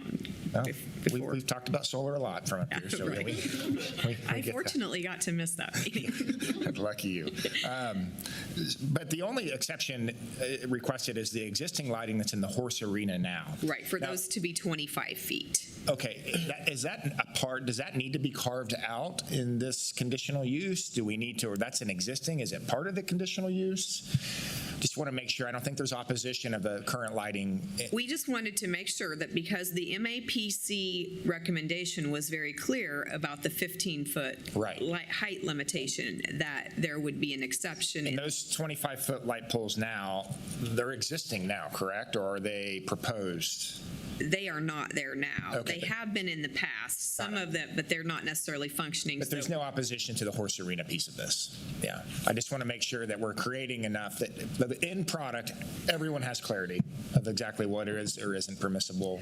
Right. We want to be able to replace the standards that are there that may not be functioning well. Right. So that while they're talking, obviously, if we exercise a conditional use with these conditions, by right, they can put this on their horse arena now, and we don't want to add more restriction to what they can do by right in an ag type environment. right now they would not be subject to any height restrictions around that arena. That's the point of clarity I think is important. If we're going to add a condition, I want to make sure that we're not over limiting what they can and can't. Do we need to add any language into the horse arena conversation, or? Thanks, Kim. In terms of the lighting, I would recommend that you do include that carve out if you do want to allow for the lighting to be taller there, just in case there should be any question in the future. It just makes sure that the intent, it's very clear what is allowed there then. Okay, 1 second. Okay, thank you for that. I think that's helpful. The other one, can we talk about the hours? The conditions that were passed by MAPC were, and I've got them, 8 p.m. Activities should end by 8 p.m. Sunday through Thursday and 12 p.m. Friday and Saturday. No recreational entertainment outdoor use shall begin before 10 a.m. So it's 10 a.m. to 8 p.m. on throughout the weekdays, Monday, Tuesday, Wednesday, because Thursday had a different time frame in it. It was a bit inconsistent with what we typically do. Right. I see what you guys are, what your applicant, what they're requesting. There been any other conversations that we could? No, so the 10 a.m. start time was unusual to us, that we had not ever seen anything like that in a similar situation. And given the fact that we would like to have the opportunity to bring field trips and kids out, have this be a family event, when in August, it starts getting hot. And so we'd like to be able to start those things earlier. We've asked for a 7 a.m. start time just to accommodate those types of uses. And then the 8 p.m. ending time was also problematic. If there are, we've talked about things like having, women's groups come out and do a painting class, and wrapping those types of uses up, especially in the summertime by 8 o'clock, just really isn't very reasonable. There's a lot of daylight after that. Sure. And in consistency with other types of uses throughout the county, 10 o'clock is a very standard weekday time, so we have asked for that. MAPC did incorporate the later hours on Friday and Saturday nights, so we aren't asking for any difference as far as that's concerned. But yeah, as we outlined there, that was the reasoning behind those. Okay, so I don't want to overcomplicate this. Event centers centers in the county, what is their timeframes? We have policy with event centers. We want to be as consistent as we possibly can while also mitigating some of the concerns with all the residential uses that'll be typically a little bit closer than what an event center would be here. Yes, sir. So again, the most recent that was adopted by the county commission was that for event centers, it's 9 a.m. to midnight through every day of the week. Okay, 9 a.m. to midnight. And what you're asking, Kim, because you're going to be doing field trips, some kids' activities, you're asking to move that up to 8 a.m.? 7 a.m. 7 for a.m.? weekdays, yes. I'm 4 hours into my day at that point, so that's right. Your most. I could only dream of starting my day at 7 a.m. Okay. And then Sunday through Wednesday, 8 p.m.? Is that what I've read? Or do you want to do 10 p.m.? 10 p.m. for weekdays, yeah. Okay, that's what the applicants, so 7 a.m. to 10 p.m. And just make this uniform to all days of the week, or are you trying to understand? The Planning Commission, MAPC had extended the hours for weekends to 12 a.m. So we, asked you to just be consistent with their recommendation on those. Okay. Which is consistent with event centers in the county as far as the closing time. So we are being more restrictive for closing time on weekdays, a little bit earlier. I understand. For weekdays than typical, but. I want to talk a little bit about setbacks. Mm-hmm. The setbacks, I think the biggest concern, well, let's just name what the biggest concern is. I read through all the minutes, talking to a lot of people. Field of Streams is right down the road here. Right. I think everybody that lives in the Coves, lives just to the south of there, and lives in Emerald Springs to the southwest of there. I think they're concerned that you're going to see a corn maze with some haunted houses and some machine guns and some, all kinds of things that come with that use. That is not the intent, to run a corn maze that's full of ghosts and goblins and chainsaws, right? It is absolutely not the intent at all. This is a family, really directed towards younger children. It is unfortunate that Field of Screams is there in that location and kind of has a little bit of hanging over this. As the planning director for the city of Mays for 20 years, Field of Screams was an interesting property because it is fully non-conforming. It is inside the city limits of Mays. There are absolutely no conditions on its operation. The conditions that it operates under are entirely self-imposed. It operates very late, and there is a lot of noise, a lot of traffic, a lot of people. So you understand the anxiousness there. I lived in Emerald Springs for 12 years, and you would hear the chainsaw about 1 a.m. Absolutely. So that's why people are anxious. Surprisingly, as the planning director for 20 years, we received very few complaints about Field of Screams. Because it existed before most of that housing went in. So when the housing went in, there was an awareness that Field of Screams is here, and it's not going anywhere.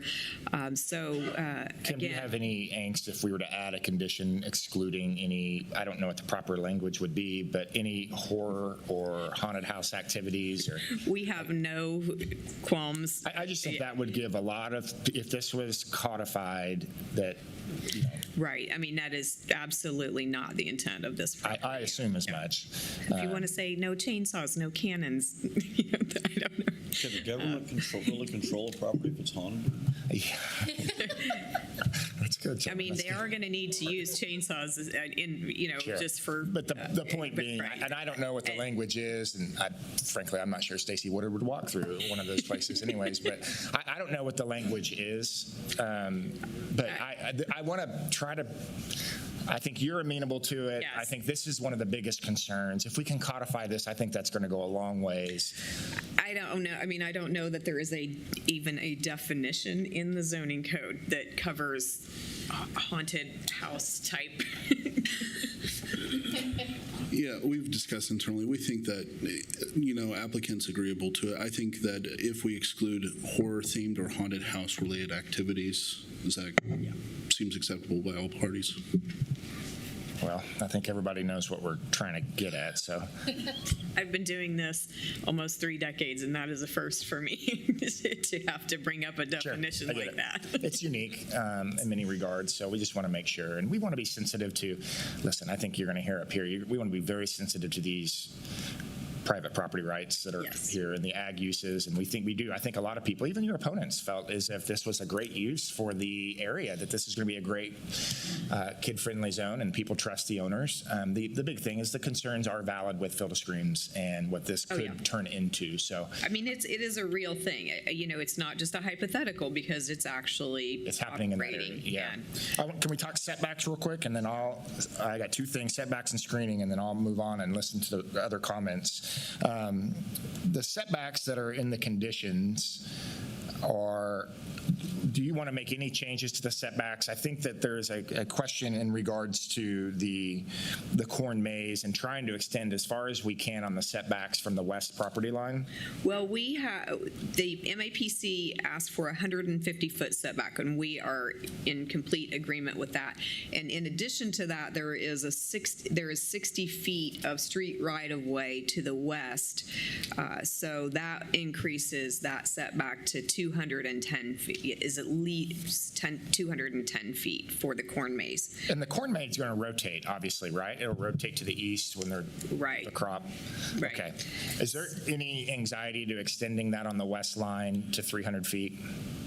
I'm going to let the owners speak to that. Okay. As far as from an operational standpoint, right now we're just requesting to comply with what MAPC recommended, which was the 150 feet, except for the area where the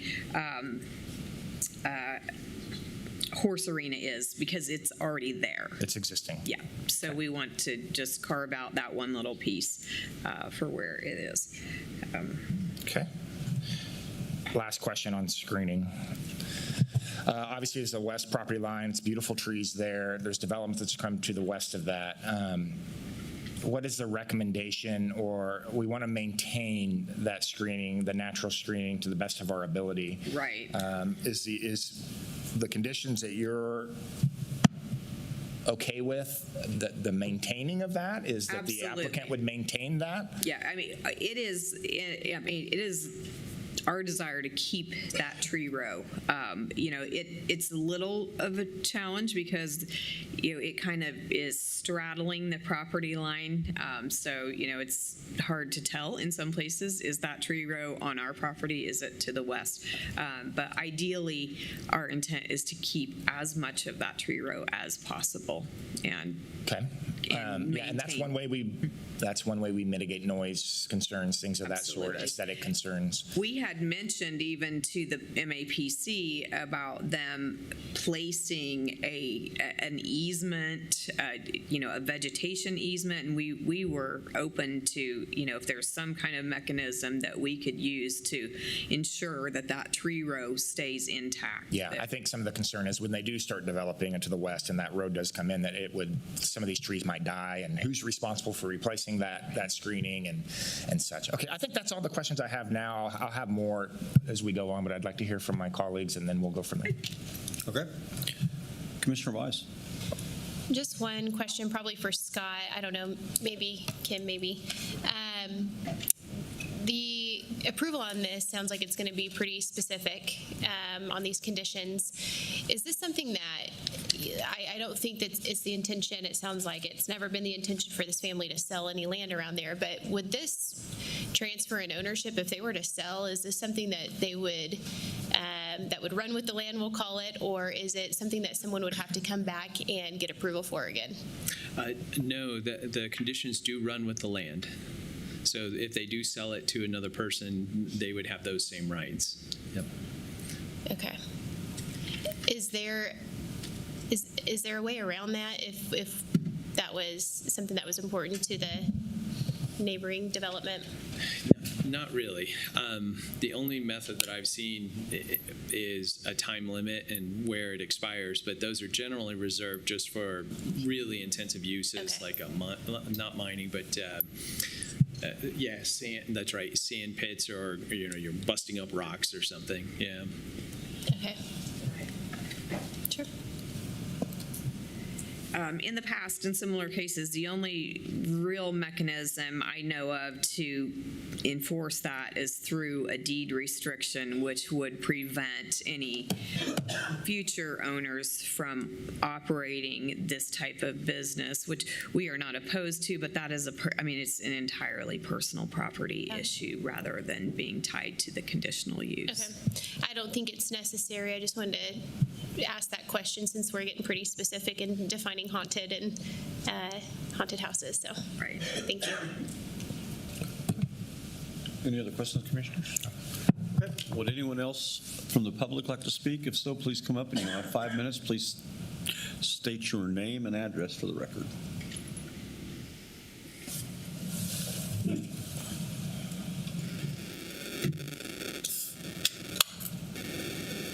Morning. Morning. Thank you, Commissioners.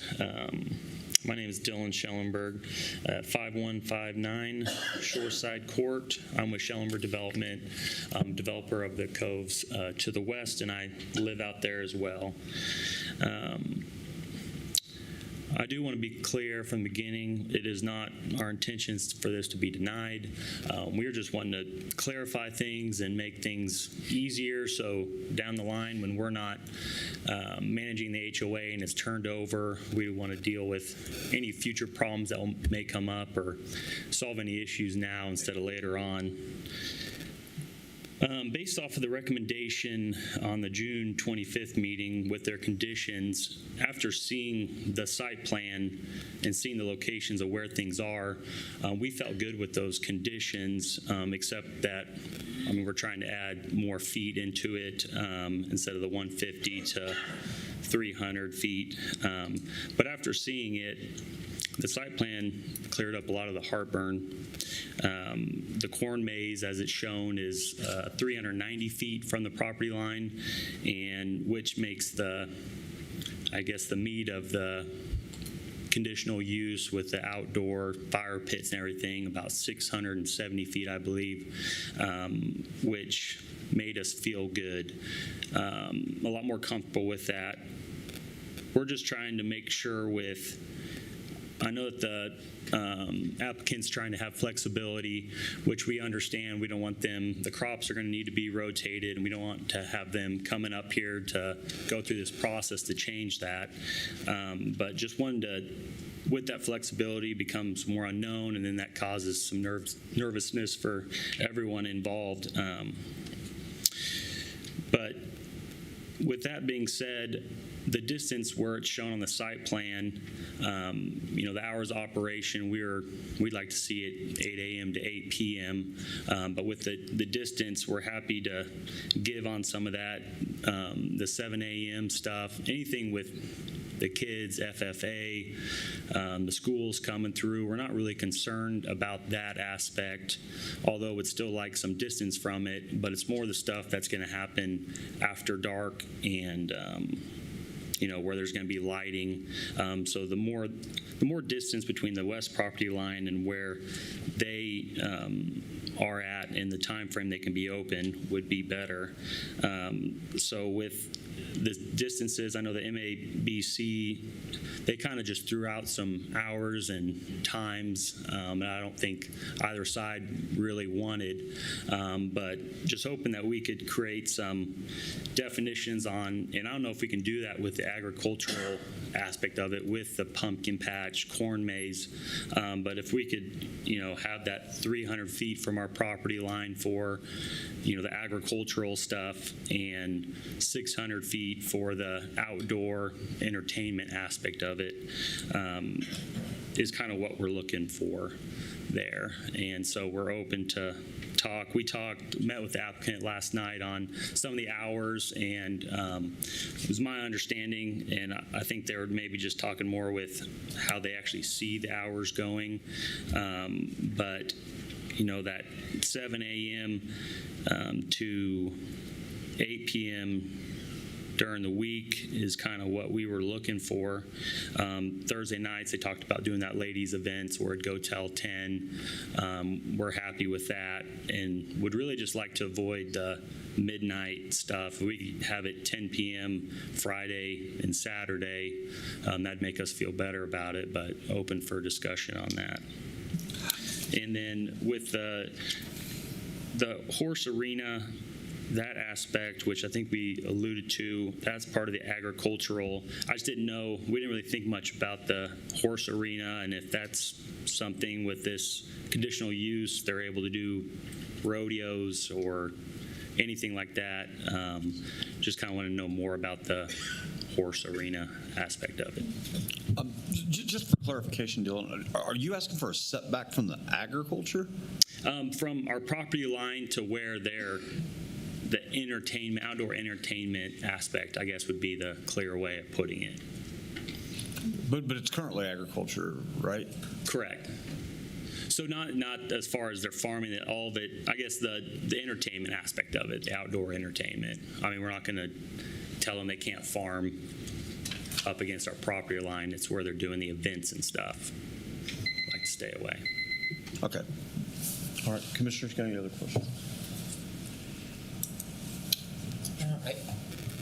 I do. I guess I need to. There's a question about a rodeo. Can we permit? It's not part of the conditions, but the horse arena is now part of the conversation. I just want them to have clarity of what they can and can't do. And sure, Kim. I think that'd be helpful. Yeah. Any use of the arena would be private use, not related to the outdoor recreation and entertainment aspect. Right. Yeah. It would be related to what is currently allowed under the existing district or our district for agricultural uses. Yeah. And that was why.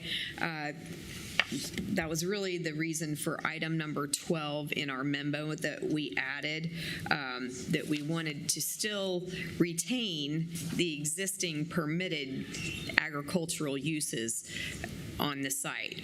We don't ever want there to be any confusion that this conditional use would strip them of any agricultural uses that they're currently permitted. Well, can I ask Kirk that question?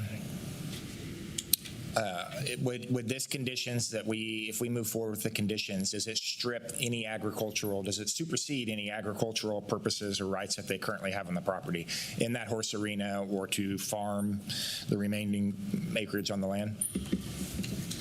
No, it would not. Whatever we're doing today, I mean, our code specifically says that, we're not regulating agricultural uses. Okay. The next question is on the setbacks, JR or Kirk. Can we, the intent here is to try to get as much distance from any activity that would be happening from the property line. That's the idea that both parties have kind of walked in with. Are we, the MAPC had conditions about a setback on a corn maze. That's an ag use. Are we? Right. Do we have? And just for reference, I think in discussing some of this request, both from the applicant and from the public, apologize, 1 second here. So I'm looking at page 167, which includes kind of some of the proposed changes by the applicant. And so really what we're talking about is we're talking about number 9. And I would point out that on this page it says outdoor facilities, but within the resolution it says recreation and entertainment outdoor facilities and uses shall be set back. And so really within that concept, a corn maze is agricultural, so the setbacks technically would not apply to that. When we're talking about the recreation and entertainment outdoor facilities and uses, that would be the things referred to previously, such as the hamster and the bounce area, things of that nature. That's what the setbacks actually apply to. So they don't have setbacks by right. They don't have to adhere to setbacks on an agricultural use, correct? By right, we can't be imposing setbacks on things like the corn maze and things of that nature. Okay. Okay, thanks. That's all the questions I have right now. Okay. Does anyone have any other questions for the speaker for that? For Dylan? Okay, thank you. Does anyone else like to come up and speak? Please state your name and address.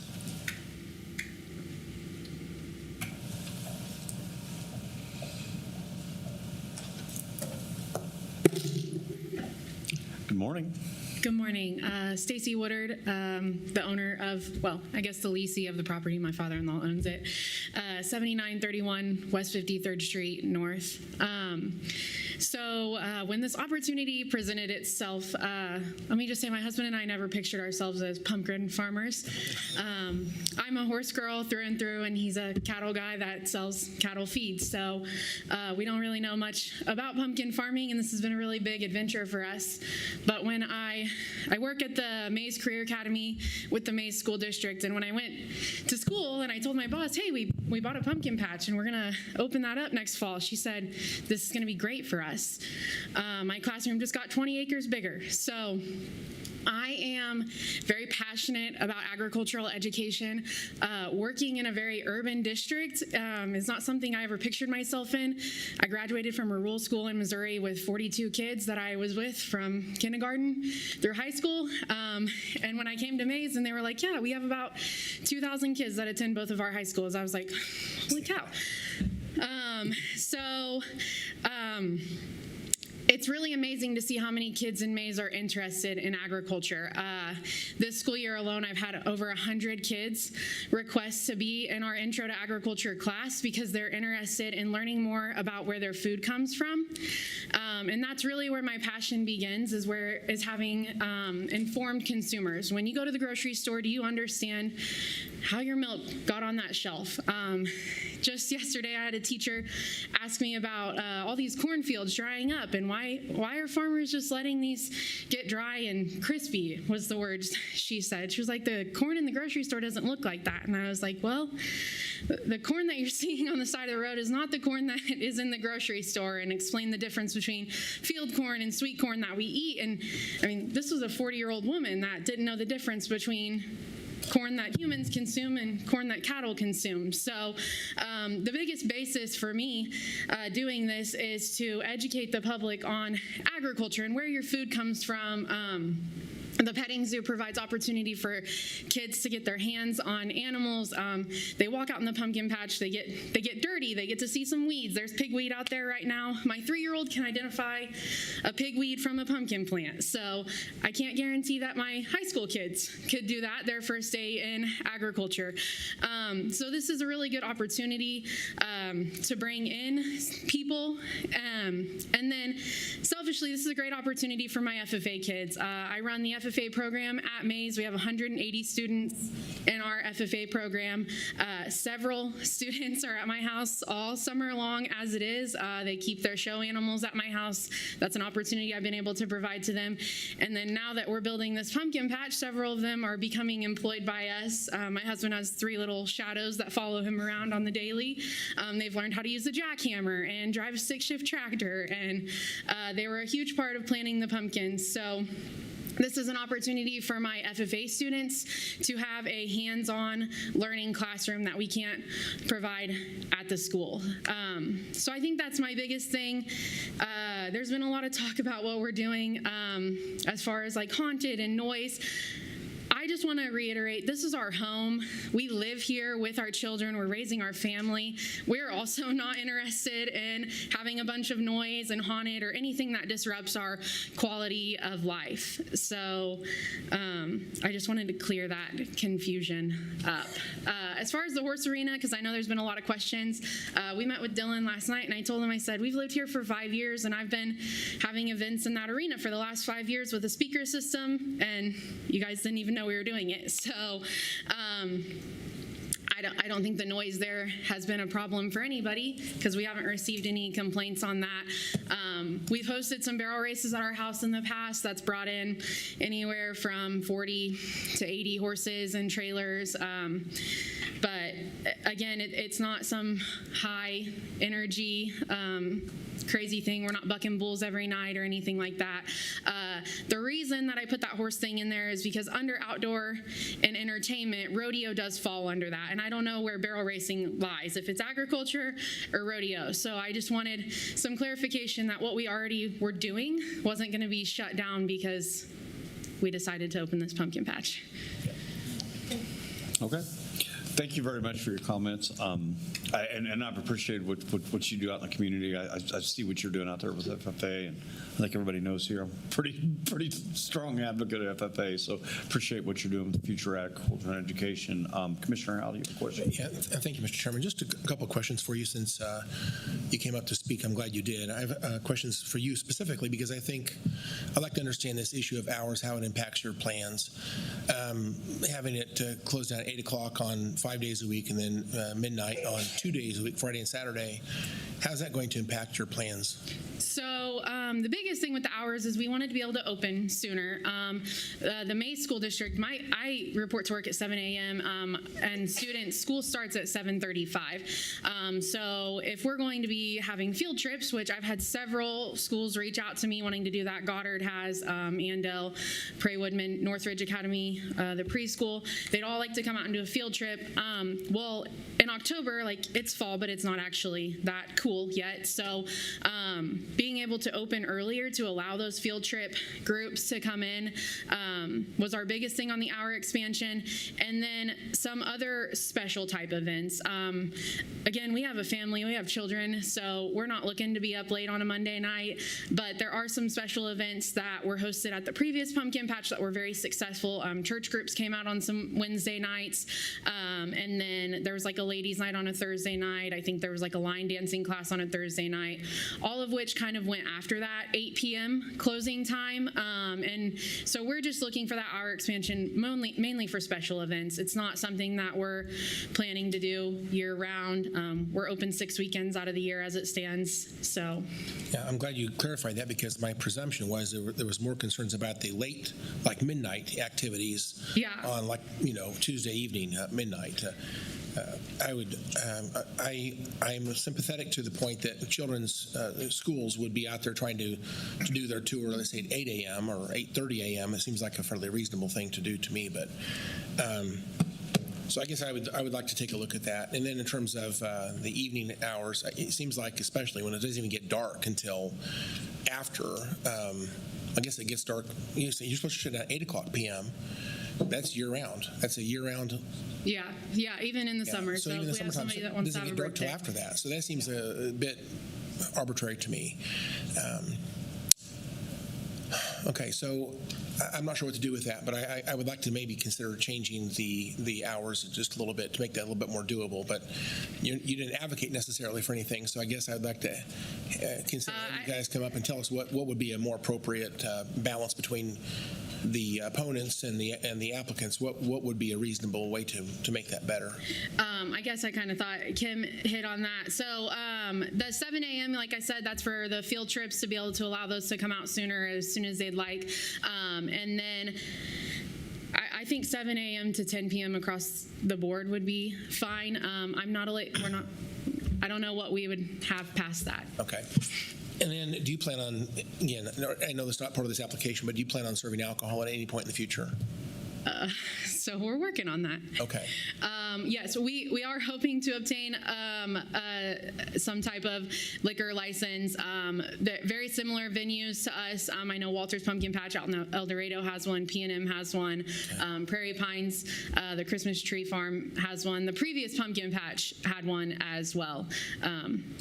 Okay, a couple more questions. You said you live on the property. Mm-hmm. Are you planning to use the same driveway entrance that the parking lot is, or is this a separate driveway for your home? So we have a separate driveway. So that little sliver that goes up kind of out of the way, I don't know if you can see use the mouse. See it very well. So our residential driveway goes right here, and it goes along this west tree line. I've already obtained an address from Sedgwick County for the new pumpkin patch right here. The county's come out and put in a culvert and a driveway for us right here on 53rd Street. So this will have a separate entrance. My question would be, when you're not open for not operation hours, whatever, do you plan on closing a gate at the end of that? Yeah, and we'll have the gates closed like when we're not open anytime. That brings me to my next question. So one of we heard a lot about noise, but we've not really regulated noise in anything we've done here. So I'm going to take that off my list of things to worry about here.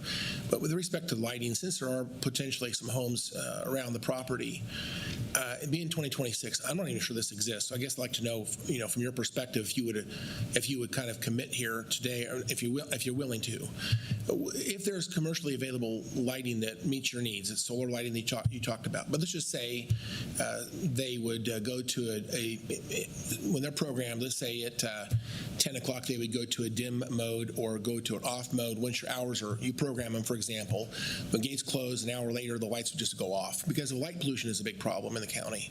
And these neighbors would probably appreciate, I'm going to assume, that the lights are not needing to be on if the gate's closed and you're not in operation. Those lights could be off. It wouldn't change a thing. It might be better for them to actually have lights, if they exist, that can be done that way. I'd like to see you consider lights that have that capability. Again, it's kind of just an idea. I'm not sure they even exist. If they don't exist, certainly it's not an issue. But if they do exist, I'd like to say that you trying to strike that balance to be peaceable with neighbors. That would be something you would want to do. Okay. So the lighting that we have right now was purchased from the previous pumpkin patch. It's solar lighting. None of them are over 15 feet tall. They don't have an on-off switch. They collect light all day. We actually have a few set up around our yard because I'm scared of the dark. So, so they're really bright when they first come on at dusk, and then obviously as the power runs out, they get dimmer. Usually by about 2 a.m., I notice out my bathroom window that it's not on anymore. So it's not on all night. It does run out. The current lighting that we have does not have an on-off switch or anything like that. They're not dusted on, though. They're not on all night. But we could be open to upgrading our lighting in the future. I don't know that there's a solar option for that. That would probably take running electricity to have an on-off switch. I think the technology is changing rapidly, so there may be a solar option for what I just described. And as you replace that lighting, again, I'm not sure I want to make a condition to do that right now because I don't know the answer to that question. But as you change, if you have to replace lighting for whatever reason, or if you decide to upgrade the lighting at some point, whether it's wired or solar, it'd be nice to have a feature where it is designed essentially to be a little bit less noticeable once you're no longer in operation. I have a baseball field right next to my house, and again, they're playing baseball games at 7 o'clock in the morning, on Sunday morning, it seems like. I hear the screams from over there. And then on, a lot of the nights, especially in the this time of year when the baseball games are going on quite a lot, the lights are very bright, and they're huge. They're much taller than 15 feet. You can see them from a long distance away. So I appreciate the fact those lights aren't on when they're not having a game, So I just think it's a nice balance, trying to minimize the impact on neighbors when there's really not a need for those lights to be on. So I don't know that I want to make a condition, but it would be nice to know that there is at least an understanding that would be a good direction to go when you have that opportunity to do so. Thank you. Hey, Commissioner Beatty. Hey, Stacy, thank you. Doing a good job. Appreciate all that you do. And I also want to acknowledge, I appreciate that there's a lot that you guys could do on this land by right, and you are wanting to be a good neighbor, and you're wanting to accommodate neighbors, and you're entering into conditions to demonstrate that. And I also want to say I deeply appreciate also that you and the developers and the Schellenbergs have sat down and talked and walked through some of these things. It's the way it should work, frankly. So I just want to thank you for that.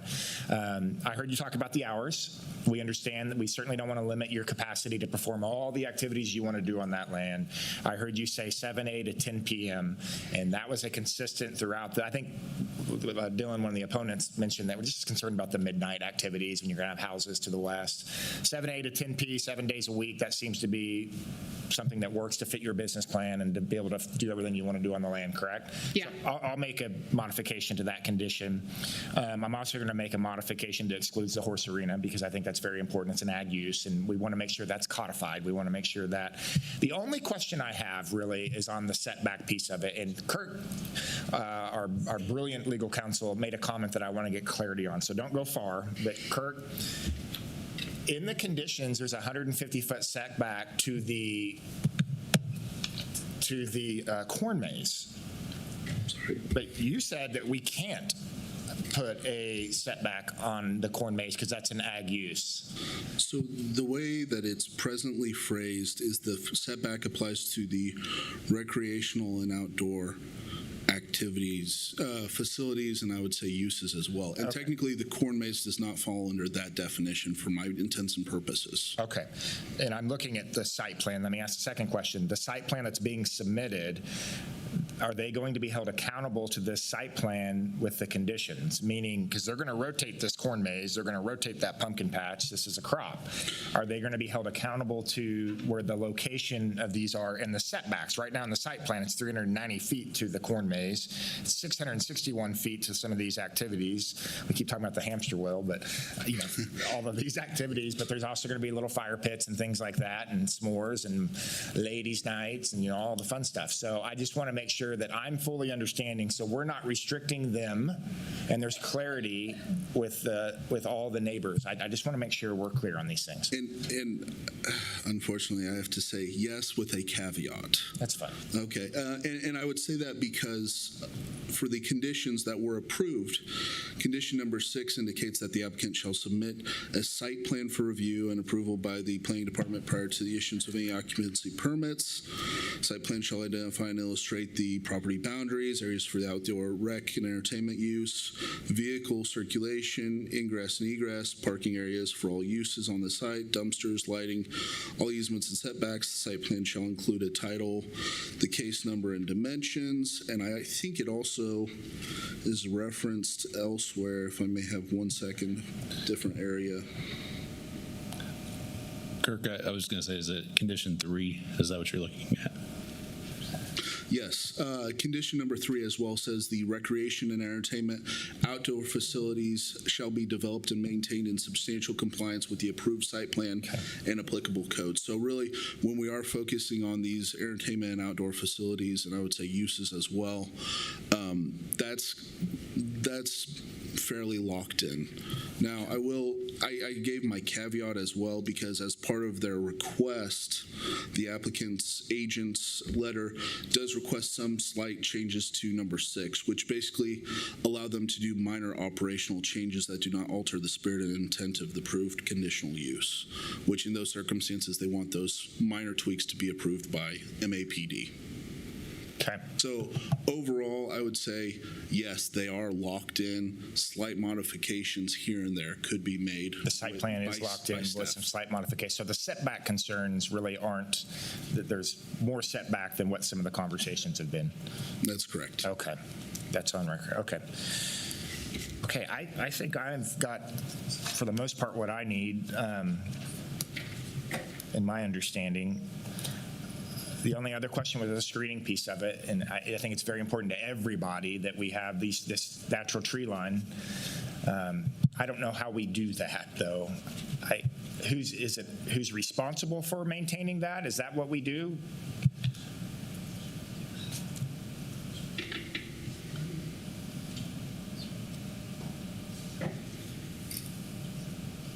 I'm fine, yeah. The screening is, I don't have a good answer for you on that. I mean, both sides want to keep as many trees, just kind of trying to prepare for what happens when if they do die. But if we are talking about with the conditional use being on the hamster wheel and those type of uses that are over 600 feet away, I mean, I'm more comfortable with. Yeah, I see that too. Yeah. Not as worried. Okay. It all started with, at the beginning, we were thinking that this was directly right up against our property line. Okay. So with this much distance, I mean, I think it's something, and with the Woodards, I mean, if we lose a bunch of trees, I'm sure we can figure something out to appease both sides. They're pretty handy. Yeah. Okay. Okay, I feel good about where I'm at now. So I'm ready to make a motion whenever the commissioners are done. Okay. Does anyone else from the public like to speak on this issue? Anyone else from the public like to speak? May I ask Sure, Commissioner. I can ask this to Kim. I think it's probably fine, or even Ms. Woodard, either way. But can we just clarify? Ms. Woodard mentioned 7 a.m. and I think she said till, I think if I understood her correctly, till 10 p.m. 10 p.m. Would that be okay 7 days a week? I think as long as operationally they are okay with that. MAPC had put a 12 a.m. Right. time on Friday and Saturday, but I don't know that there's ever going to be, hopefully. I would just say this, that seems like a more, if I was living next door, if it was 7 to 10, 7 days a week, I think I'd be happier as a neighbor than it would if it was midnight, Friday and Saturday, and 10 o'clock a.m. It doesn't make me all that happy because it doesn't really bother me too much anyway. Maybe on Saturday morning, perhaps it would bother me on 7 a.m., but I doubt they'll have a lot of tours on Saturday mornings at 7 a.m. anyway. Yes. Or Sunday mornings for that matter. Probably not likely to be a line forming for that. So as Commissioner Beatty begins to make this motion, if there's anything about the hours, I would feel really good about the 7 to 10 a.m. 7 days a week, personally. Thank you. I think that's a very simple way to deal with it. We are good with that.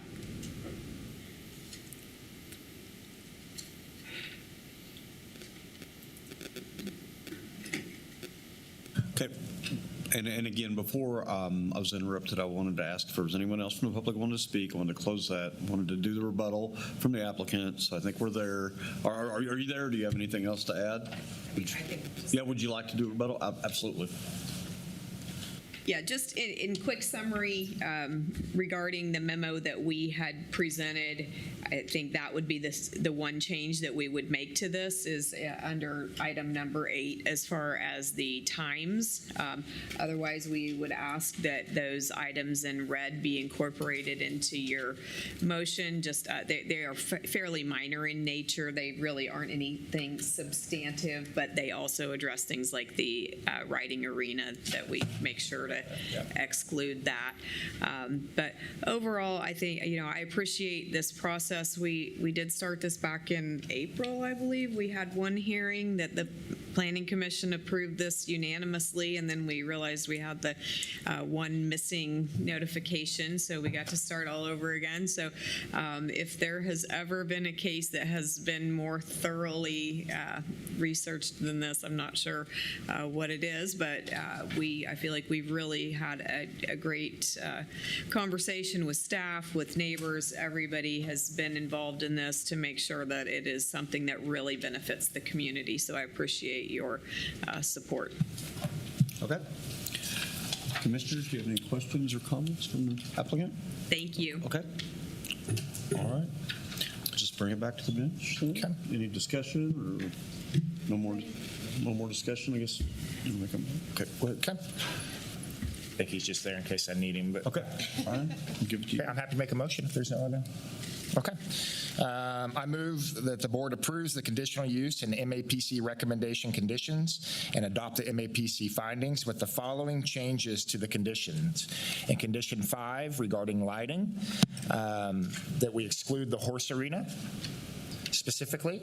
In conditions 8, that we modify the hours of use to be 7A to 10P, 7 days a week.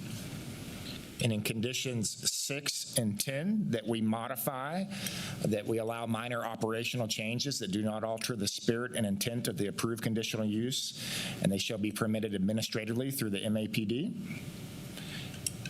And then an additional condition that we restrict any horror theme or haunted house activity.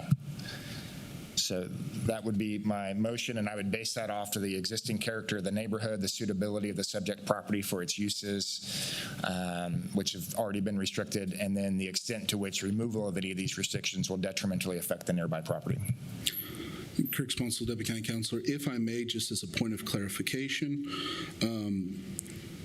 there was a request on number 9 that the area of the existing horse arena shall be a setback minimum of 50 feet instead of the 150 feet from the west property line. Do we care about that?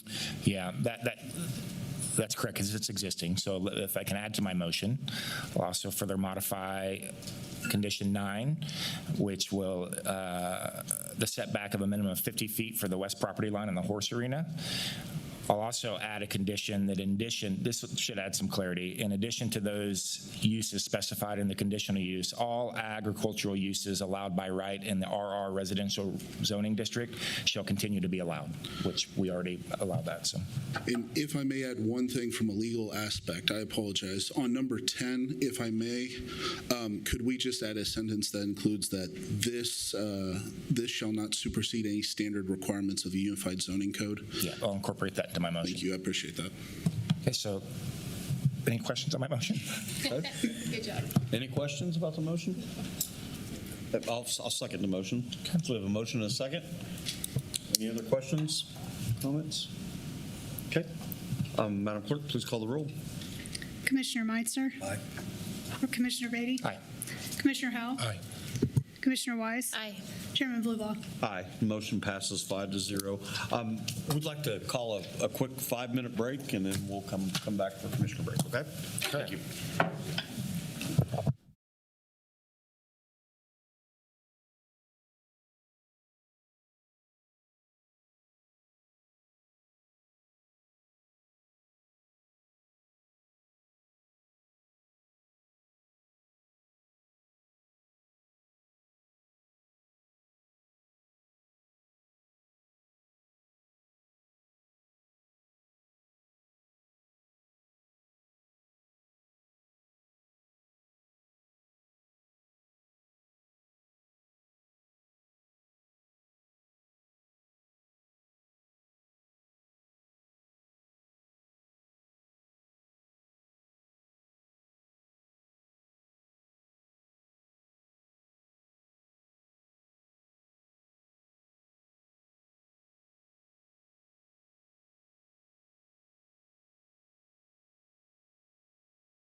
All right, we'll call the meeting back to order. Madam Clerk, next item, please. Item R, CON 2026-0066, conditional use request in the county to allow a church or place of worship of less than 20 acres on property zone RR Rural Residential District, generally located on the south side of East 63rd Street South, within 1/4 mile west of South 127th Street East, 125th 21 East 63rd Street South, Derby area of influence. Yes, sir. Scott Wadle again. So as you heard, for this one, the applicant's requesting a conditional use for a church or place of worship on a property less than 20 acres. This item is being heard because the application has been protested. In terms of the request, the applicant has indicated that they would like to use the property for a faith-based ministry that would serve as a community-centered gathering place where individuals and families can participate in small groups, educational programs, volunteer opportunities, community outreach, and faith-based fellowship. In addition, they've indicated that potential areas of focus for the church will include a garden, an orchard, a proposed greenhouse where members, as part of their outreach, can come out and be involved in an orchard and gardening. They've also indicated that additional areas of focus could include marriage and family enrichment, financial stewardship, hospitality, and community building, creative arts, craftsmanship, nature-based learning experiences based in the rural setting. So hopefully I provided all of that to give you a little bit of context in how this property is a little bit unique in terms of the operations of the church. So about the property, the site itself is located, as you can see here, on the south side of 63rd Street, about 1/4 mile west of 127th. The subject site consists of one ownership parcel, is approximately 9.7 acres in size. It's currently zoned rural residential, and it is developed with a house and outbuildings, and those include, my understanding, is a garage and a barn. The property is located within the urban area of influence for the city of Derby, and we'll talk more about that in just a moment. In terms of context, all adjacent properties are zoned rural residential, which you can see here on the map. Properties to the north and east are in agricultural use or used for single-family dwellings. Properties to the south and west are in agricultural use.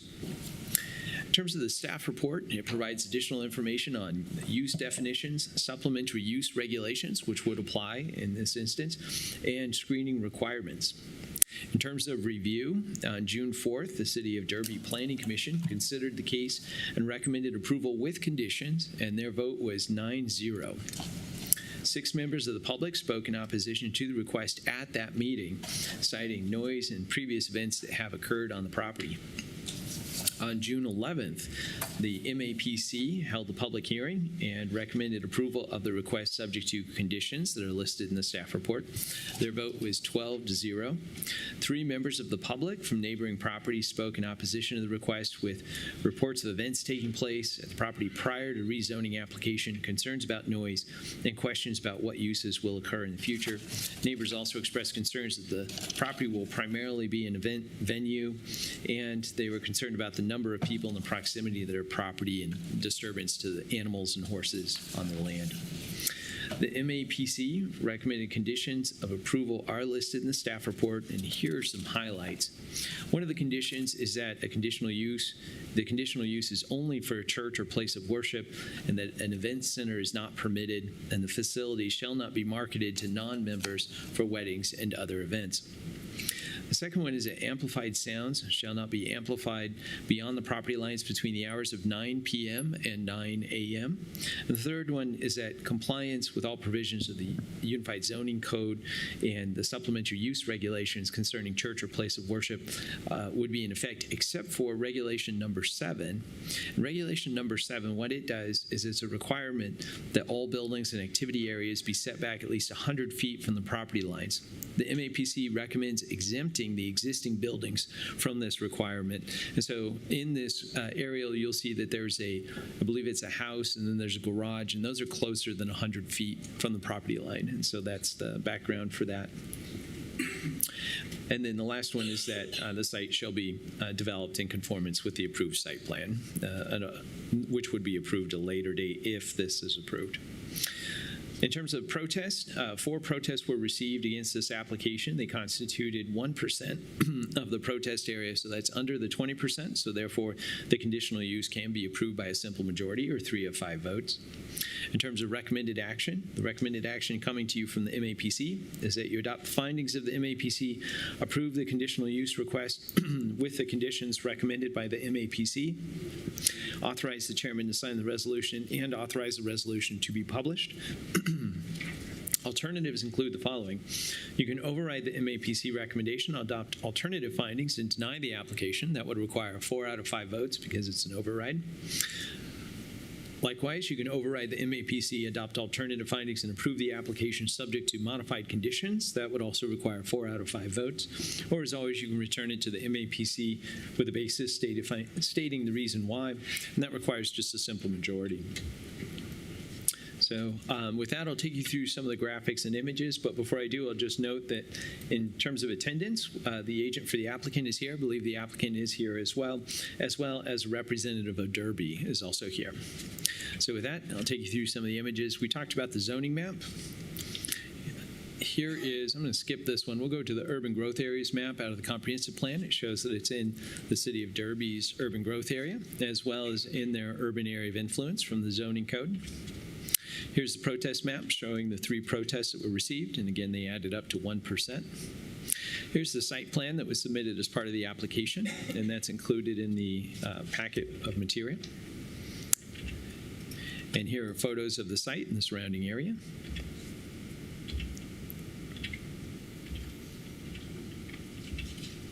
And with that, I'll stand for any questions. Commissioners, do you have any questions? Okay. All right. Well, at this time, I would like to go ahead and open up the public hearing. If anyone, or I guess first of all, I want to ask for ex parte communications. Start with Commissioner Meissner. If you have any ex parte communications with parties. I have not had any no communications. Yep. Likewise, I've had 0 ex parte communications. Okay. I've had 0 ex parte communications. I have not had any ex parte communications. I've also had none. Thank you. Okay. And at this time, I'd like to go ahead and open it up for the public. Open up the public hearing. Is the applicant or applicant agent here would like to speak? Please state your name and address for the record. Good morning, Kelly Dixon, 2016 East 50th Street South. It's good to be back. A little different today than in the past. In the past, I've just come up here and told you what I wanted you to say, but let's just go ahead and stay with that, and I'll go ahead and tell you what I want you to say. I'm doing pretty good at a 9-0 and a 12-0. 5-0 would be awesome as well. So I'm here today representing the applicant who is starting a church at this location, or would like to start a church at this location. The church, the sanctuary at Heritage Meadow Estates. This is a good location for what they're wanting to do, because they're wanting to incorporate, I want to say agriculture, but maybe not full-blown agriculture, into their ministry. They do plan to plant an orchard on the site. One of the things that we have done too is we have added on a site plan, we've submitted a second site plan.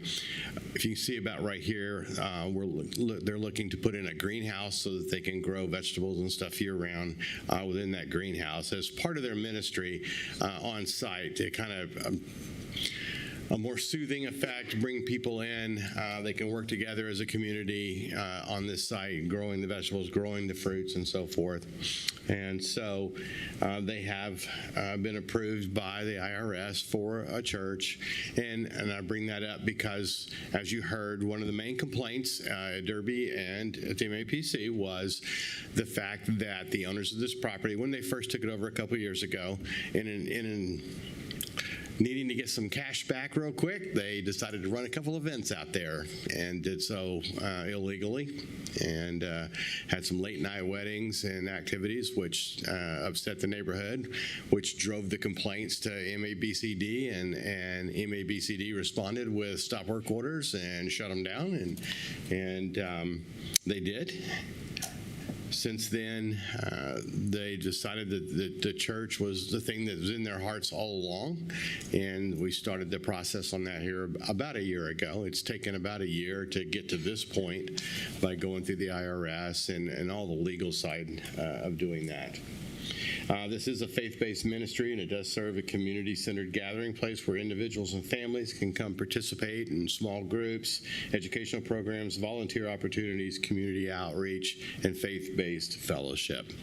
The 3 buildings on the property, Scott mentioned that this is the house up here. The house has been, will be used as small meeting rooms for Bible studies, small groups, things like that. The same with the small garage that's just south of there. I've lost it. There it is. This barn is being converted into a sanctuary. The architects and builder are working with MABCD's plan review folks to get that all laid out so that full conversion can be made so that it can have people in there. The site is on a lagoon currently. It does have access to both rural water and private water. I believe the house right now is currently on rural water. Everything else is on private. That can easily be converted if needed. I'd be more than happy to answer any questions you might have. Like it states in there, the Derby asked us to put in there that it will not be an event center. We don't want an event center. An event center is a bad idea in this location. That's not the purpose. That's not why we're here. Will somebody get married in a sanctuary? Yeah, probably. We'd need to see more marriages in churches. But no, we're not going to be running parties out there at midnight on Saturday night. So. Okay. Commissioner Beatty? Yeah, Kelly, thanks. Good to see you again. Appreciate your analysis here. Just a real simple question. There's 6 conditions that were added by MAPC, the Planning Commission. Do you have, or 7, sorry. Do you have any objections to any of these 7? Yeah, everything the MAPC came up with, we're good with. Okay, thank you. Okay, Commissioner Howell? Thank you, Mr. Chairman. Just curious, so the orchard and the greenhouse and the garden, those are kind of agritourism type of activities. This might be for our other staff, but I guess I just ask you first. Those are not in place right now, but that's a future plan. And people will, I guess, the members of this? Members of the church, and those that they bring in, yes. Okay. I don't know how much of this is tied to those activities specifically, because it sounds like that may be one of those things that could be done by right. So I guess I'll ask that question to staff later. Yeah, I mean, the agriculture side of it can be done on site as it sits today. This makes this a prime location for what they're wanting to do, is because they are out there where they can grow these things. There's been some of the opposition talked about some events that have been going on out there and a lot of noise and things like that. Do you know anything about what they're referring to? There were the 2 events that they ran early on when they first bought the property as a way to try to make back some of that money they spent. What kind of events were those, do you know? They were both weddings, I believe. Okay. It says you're not going to market this to outside membership, but if someone from the community wanted to have a wedding there, they would allow that? So weddings are a legal accessory use to a church. So if somebody wanted to have a wedding there, I don't know, churches I've always been to, if you weren't a member of the church, you didn't get to get married there, but I'm not going to speak. I just find it interesting. The conditional use recommendation from MAPC says the event center is not permitted and the facility shall not be marketed to non-members for weddings and other events. Correct. So that came from Derby, actually. That came from the Derby Planning Commission. That was one of their recommendations, and then the MAPC added it. Okay. And we're okay with that. They just wanted it specific that it was not to be an event center. It doesn't say they can't have weddings, but it also says they can't market it for events. So, an event center can have everything from quinceañeras to corporate parties and those kinds of things. That's not the use that this is intended for. This is a church. Well, it's interesting because churches typically do have an outreach to trying to bring people from the outside their membership into. But it's not going to be marketed as an event center like it was when they first bought the property. It was put out there, hey, we have this event center, come rent it. Okay, so not as a just basically someone from the community comes in. We're not saying come in and do whatever you want to do. We'll rent it to you. But if they're going to hold, say, a marriage conference or a financial seminar, as it was described earlier, then they would invite the community into those events, right? Okay. So they would market to non-members for those types of events hosted by the church. As part of their ministry, correct. I just don't think this condition is clear.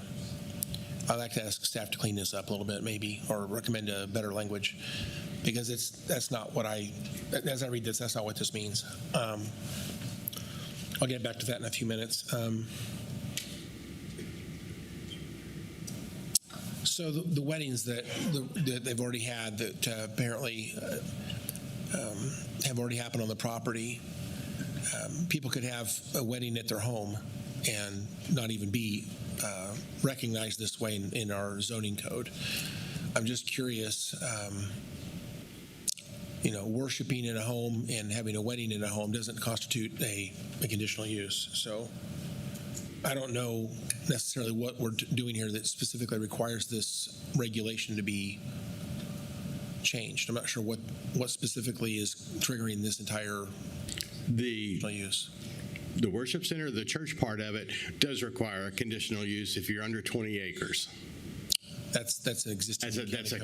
That's a county zoning code. Okay. That's correct. It just seems odd to me because if they were 20 acres, they could do it. However, we would still be back here because we're asking for a setback exception on those two existing structures. And that would force us to come back for a conditional use. Clarify, there's no screening requirements. And the parking lot is basically not a non-improved property. They can just park on the whatever's there now. Is that correct? Correct. Okay. That's all my questions for right now. Thank you. All right, great. Thanks. Okay. Any other questions? All right. Thank you, Kelly. Would anyone else from the public like to speak on this? If so, please come to the podium and state your name and address. You have 5 minutes. No one else? Okay. We'll bring it back. Kirk Sponsor, Deputy County Councilor. I know this is an opportunity for rebuttal by the applicant, and I'm not sure if they're going to come up or not. Procedurally, for my benefit, I would ask the applicant to clarify. They mentioned a second site plan, so my question to the applicant is, was that second site plan what was in front of the MAPC when they reviewed it? It was after. Okay. Discussed in the meeting. Okay. Then, if I may, it may be of value for the board if the applicant kind of identified what the changes were in the site plan and the new site plan, if it were the will of the board to approve and to adopt that site plan, that be referenced in the motion. Okay.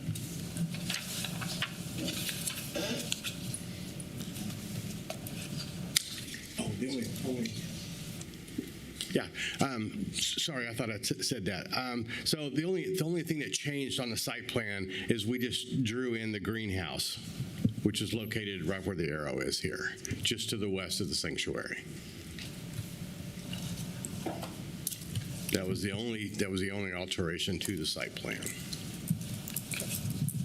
Any questions, commissioners? Just, Chairman, I'd just say, so what we're approving today, we're not approving, are we approving a site plan specifically, or are we just approving the conditional use, and we don't need to necessarily define what's going to be on the property specifically and where it's going to be situated?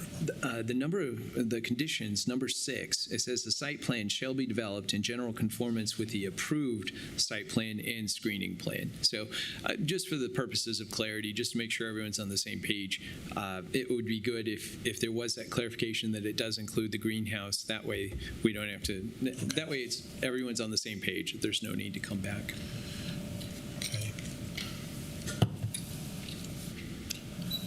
Okay.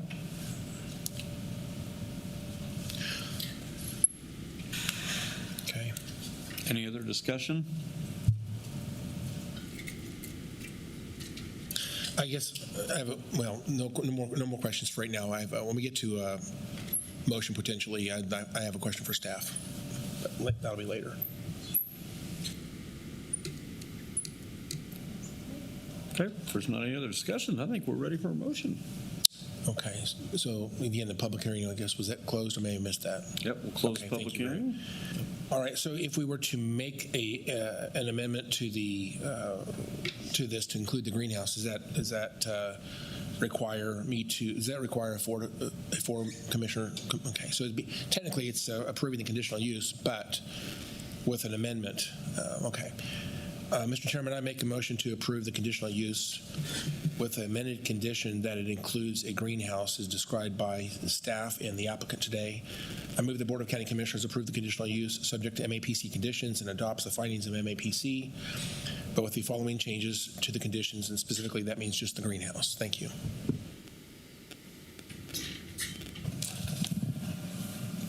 Yeah, I'll second that. Okay. We have a motion and a second. I just have a question here. The greenhouse is acceptable today, right? Is that correct? I'm just trying to figure out if we're taking away something that they have already. No, that's correct. I believe it would fall under the definition of agriculture, so yes, sir. And so we're not taking away anything. It's just a matter of just making sure that their site plan, that it's reflected on there. But it is a good point that because it falls under agriculture, it is not regulated by the zoning code. Okay. All right. We have a motion and a second. Are there any other questions? If not, Madam Clerk, please call the roll.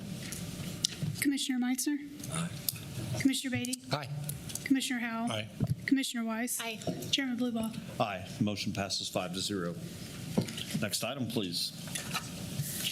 Item S, donation of portable cribs from Kids Network to Health Department for direct distribution to families in Sedgwick County as part of Safe Sleep initiatives through Healthy Babies program.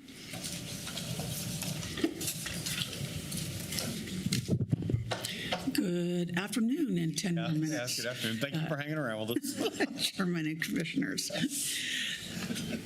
The donation of the 45 portable cribs, also called Pack and Plays, to the Sedgwick County Health Department Healthy Babies program and it's a very generous donation, is going to enable us to increase our outreach to those families who don't have cribs and may not have safe places for their babies to sleep. We still struggle in Sedgwick County with facing challenges with safe sleep environments for our babies. And that is consistently a main contributing factor to infant deaths with not having a safe place to sleep. And what we do with the Healthy Babies with our own clients, and then we also have a community baby shower twice a year, and we invite community members and those that are eligible for those Pack and Plays. Everyone needs to go through education, safe sleep demonstration, and then they get the Pack and Play. So just as a reminder for the ABCs of safe sleep, and this knows no economic barriers, it's across the board, is the ABCs, alone, back, and crib. And the alone is in their own space with no stuffies, blankets, pillows, and on the back during nap time and nighttime. And C is a crib or a safety-approved crib bassinet. And I know we've all done different things throughout the years, but these are what we know reduces the risk of infant deaths related to unsleep safe places like a couch or a chair. So ABCs is important. I recommend that authorize the chairman to approve the donation of the 45 Pack and Plays and from the Kids Network, and to sign the letter of appreciation to them. Okay. That's great. Commissioners, do we have any questions or comments?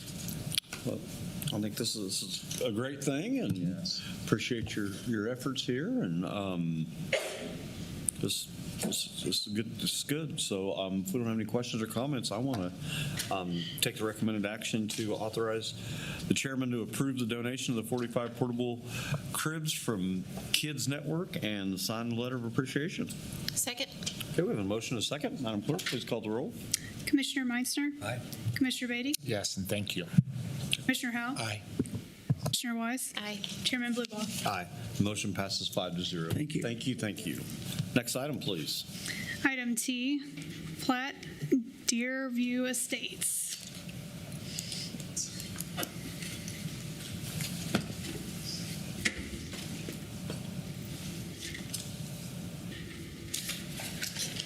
Scott? Yes, good afternoon, sir. Scott Wadle again from the Planning Department, here to present this item. So this item is a little bit unique in that because you don't see plats very often that come as non-consent items. So for this item, it's whether or not the county commission wants to accept or refuse the dedication of land for public purposes. That is it's a narrow scope that the county commission has, but it's an important one because this is necessary in order for the plat to take effect. So this is a required step in the process. Now, I'm just going to give a quick overview, and then I'm going to turn it over to Lynn and possibly Kirk to provide additional information on this one. But a few quick highlights is that in terms of the request, the applicant is requesting to plat a 27.56 acre piece of property, and you can see it here. They're proposing to create 3 lots as part of the plat. And as you can see, it's located along 147th Street and about a half mile north of 47th Street. So you can see 44th Street just to the south there. The site is zoned rural residential. It's not platted, and it's currently developed with a residence and in agricultural use with related agricultural outbuildings. In terms of the staff report, in addition to the staff report, I've also distributed copies of the staff report for when the item went to the MAPC because that includes additional details, and also it includes input that was received from various utilities and departments as part of the deliberations at the MAPC level. In addition, I've also distributed an excerpt from the minutes at the MAPC meeting so that you could see the dialogue that took place there. So in terms of review, on May 7th, the Wichita-Sedgwick County Metropolitan Area Planning Commission Subdivision Committee recommended approval of the plat, including, and this is a little bit unique, a contingent right-of-way dedication in lieu of the 60-foot half-street right-of-way dedication that was originally requested by the Public Works Department. At that meeting, the committee heard comments from both the applicant and the Sedgwick County Public Works staff on that particular aspect. On May 14th, then, the full MAPC considered the item and voted to approve the plat subject to the recommendation of the MAPC Subdivision Committee, and that vote was 13-0. At that meeting, the director of Sedgwick County Public Works shared perspective and recommended against approving the contingent dedication instead of the full dedication. Now, unlike a zoning case, protests are not included as part of the consideration process, and so just want to let you know I'm passing on that one. And then in terms of recommendation, the recommendation from the MAPC is to approve the plat, actually to approve the dedication of the property that would be used for public purposes. Now, you have a number of alternatives. The alternatives include you can deny that and not accept the dedication, and you can defer this item. So you really have about 3 options here. Now, in attendance, I believe the applicant is in attendance. So with that, I'll take you through some of the images. So this is the aerial. This is the zoning map, which was discussed earlier. This is the plat that was proposed. And again, the issue of discussion has really been along 143rd Street and the type of dedication. So with that, I'm going to turn it over to Lynn to continue the staff presentation and provide additional details. Lynn? Good afternoon, Chairman, Commissioners. For the record, Lynn Packer, your Director of Public Works and County Engineer. So I'm here today to discuss a concern that Public Works has with the proposed plat. As presented today, the road right-of-way is contingent upon the county identifying a project and be actively in the process of obtaining additional right-of-way for that project. This requirement is a waiver of the standard subdivision regulations that will set a precedent. our concerns about the contingent right-of-way is multifold. Really, one is it does not meet the requirements of a waiver. The subdivision committee nor MAPC were able to show that this is an undue hardship to the applicant, and the waiver is not in harmony with the intended purpose of the subdivision regulations. The MAPC chose not to address these shortfalls when I attended the meeting. Second, allowing the waiver to, without meeting these requirements, opens all future plats to the same exception. This undoubtedly will increase costs for utilities in the future by requiring them to get private easements for their placement of utilities in the public-private right-of-way, and then in turn, that will increase costs for the county that otherwise we will have to pay for that relocation of that utility when we go there and add a wider ditch or shoulder or improve the road. An additional note is the applicant has stated at MAPC that he is concerned about maintenance of the extended right-of-way, specifically with mowing and creeping weeds from a neighboring property. I do want to note that the applicant and future landowner of Lot 1 can still mow the right-of-way and manage weeds as they do now. This has no effect on that and doesn't need to change, even if utilities were to occupy the right-of-way. I also want to note that the 60-foot right-of-way is consistent with right-of-way that's already been obtained a half mile to the north of 47th Street, or excuse me, half mile to the north at 39th Street, as well as a half mile to the south at 47th Street. With all that considered, I'm recommending that the BOCC defer this plat in order to allow the applicant to make two changes to the face of the plat. One, remove the reference to the contingent right-of-way being discussed along 143rd Street, and two, have the final plat reflect our requested full 60-foot of right-of-way dedication along 143rd Street. It's my understanding that the applicant has indicated his willingness to comply with this recommendation, and this item can be reheard as quickly as the plat can be turned around and resubmitted. Commissioners, do you have any questions? Commissioner Howell. Thank you, Chairman. Just that last thing you said, the 60-foot right-of-way is both north and south of the subject property. What was those? You said it was half mile south? And half mile south, half mile north. Okay. And what about right adjacent to the property? We have no road record or 30-foot of right-of-way adjacent. Okay, and that's probably historic to the county because everything was much narrower a long time ago. If you improve this road in the future, let's say we decided this 143rd right there is a gravel road, is that correct? Correct. If you decided to pave that road, the next, say that there is no plans, let's be clear, but if we decided to pave that road, what would be the asphalt width of a two-lane? We would typically do 25-foot with shoulders. 25 foot. With 8-foot shoulders on either side of the road. So that would be 41 feet with the shoulders? So we'll end up with 12 and a half on a half road right of way, which is what we're talking about. 12 and a half foot for the lane and partial shoulder, and then about 8 foot for the shoulder itself. So you're up to about 20 feet there. The ditch is usually about 30 feet wide.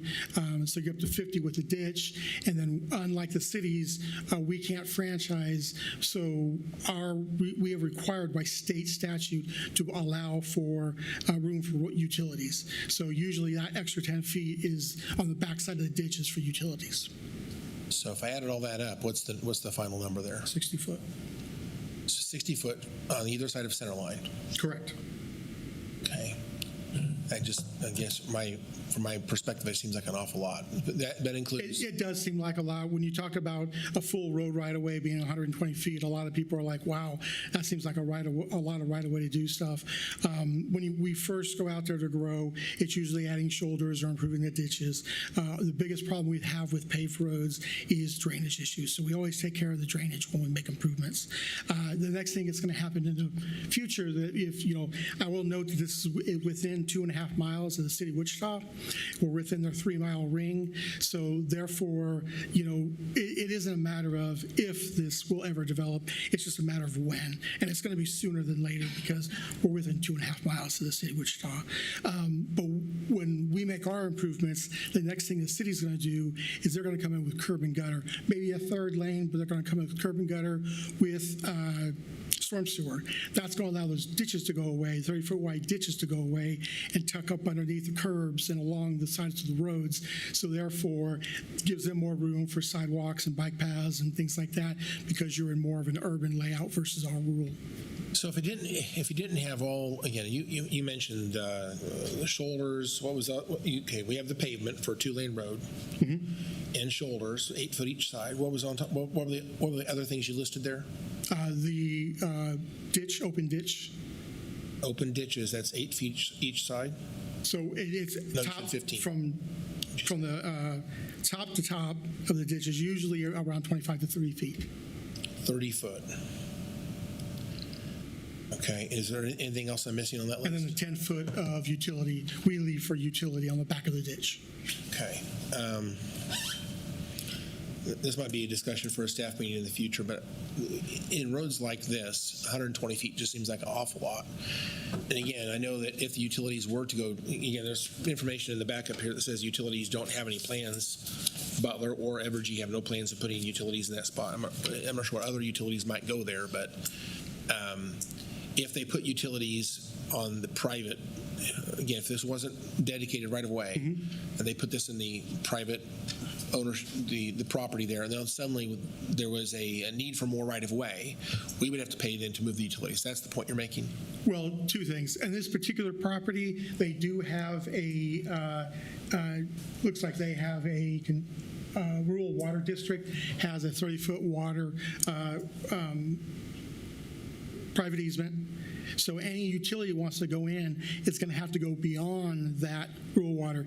That rural waterway takes up all the way of the 60 foot of right-of-way we're asking for. So if any other utilities want to come in, they're going to have to go and get a private easement to go even further inside of that. And then when we go through and we go ahead and make improvements in the future, we're going to have to pay rural water district to move out of their private easement and relocate that water line. That is going to be expensive. We try to avoid, by getting the right-of-way with these dedications, we are able to avoid a lot of that expense. And the utility doesn't have to go through the expense unless they choose to. And that's usually gas and water that choose to. If he decided to construct something on, let's say we did not, say we approved it as is, okay, and he constructed something on what would have been a right-of-way, and later on we decide we need that right-of-way back for some reason, we take the contingency option at that point. Then we would have to pay for the value of that? We would not, and that's where we get into disagreements with property owners a lot. When we get into these contingent issues, we're not usually going back next year or the year after that. We're coming back in 10 years, 15 years, whatever it may be. In this particular case, this will be owned by somebody else. The applicant will have sold that lot, and we're going to be dealing with that. Who's going to tell us? Because we're going to say, we need to use the right-of-way now, so your garden shed, whatever you have out there, is going to have to be eradicated, and you are not going to be reimbursed for that. They're going to come back to us and say, I had no idea. So with this contingency language, they would know that right now, that they're putting... You would think, but most owners don't go in and look at contingencies and look at the plat when they're buying a property. So we're always going in and having disagreements with us being aggressive, not reimbursing them for the loss of their personal property because there was a contingent right-of-way that they were unaware of in the sale of the property. So with this contingency language, what is our actual financial risk in the future? If we decided to take the option and we need more right-of-way in the future, what's going to cost us financially as a county? If a utility goes in there and gets additional right-of-way on a private easement, we will have to pay for that. And then we will definitely have to go in there and pay for the water line to relocate. Okay. With the 120-foot right-of-way, full road right-of-way, full right-of-way, who takes care of the maintenance of that? That would be maintained by the, in this case now, it would be the township. In the future, once it's paved, the county, and then eventually the city. But with this right-of-way, it would be the township. Yes. And do they typically maintain the 120, well, the 60-foot either side of center line? How much? They'll maintain the entire right-of-way. In this particular case, my understanding is the township, this is behind a tree row that covers the front of the property. So the township's like, hey, we really don't feel comfortable getting in there and doing all this. It's outside of the clear zone of the road. It would be difficult for us to get in there. So it would either be allowed to grow with natural grasses or the property owner could choose to mow. Okay. All right, I may have some other questions. Let's see if there's any other speakers. Thank you, Chairman. Okay. What other questions or comments do we have? Makes sense. Okay. I would like to open this up to the public. Does anyone from the public like to come in and discuss this? If so, you have 5 minutes. Please state your name and address for the record.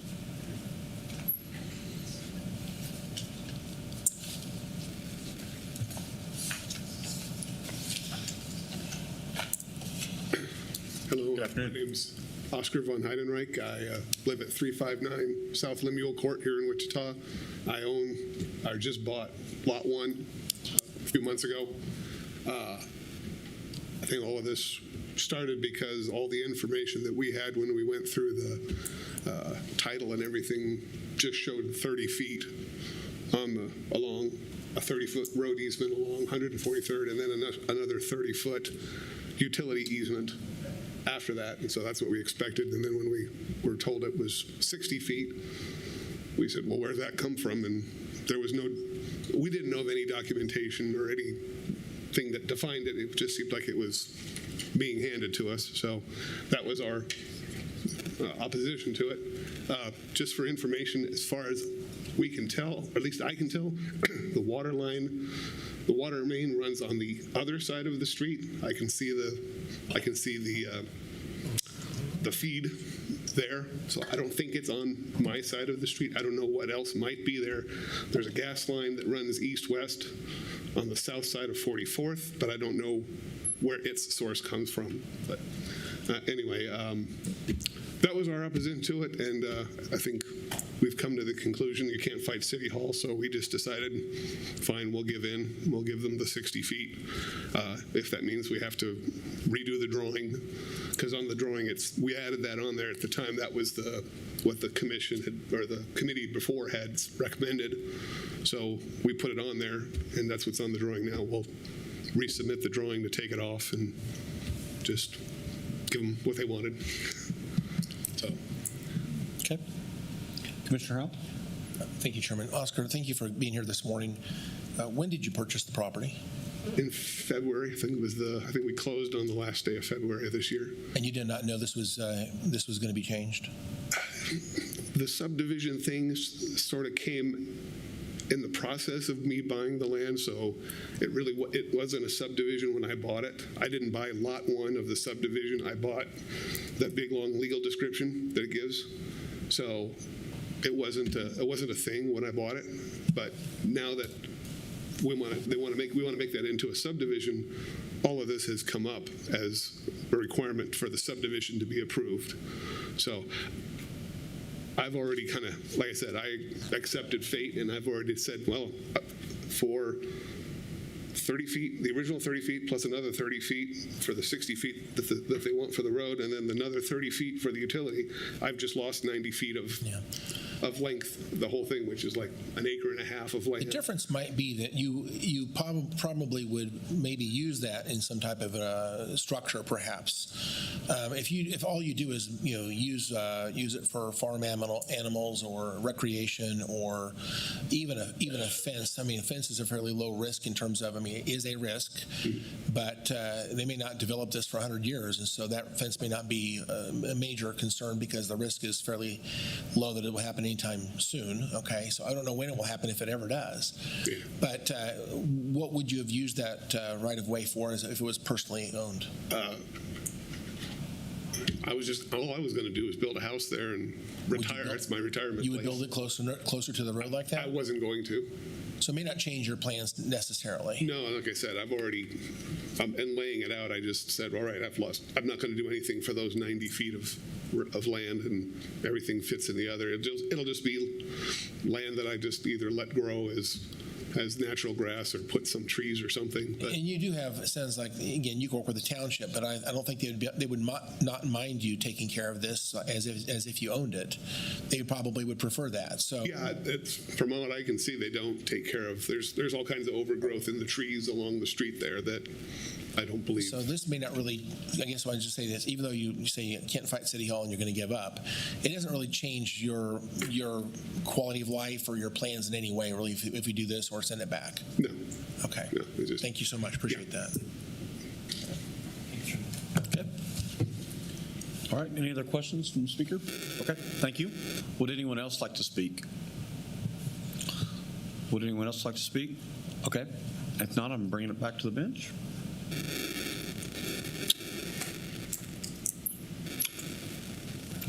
Do we have anything else or any other discussion? Oh, Pete?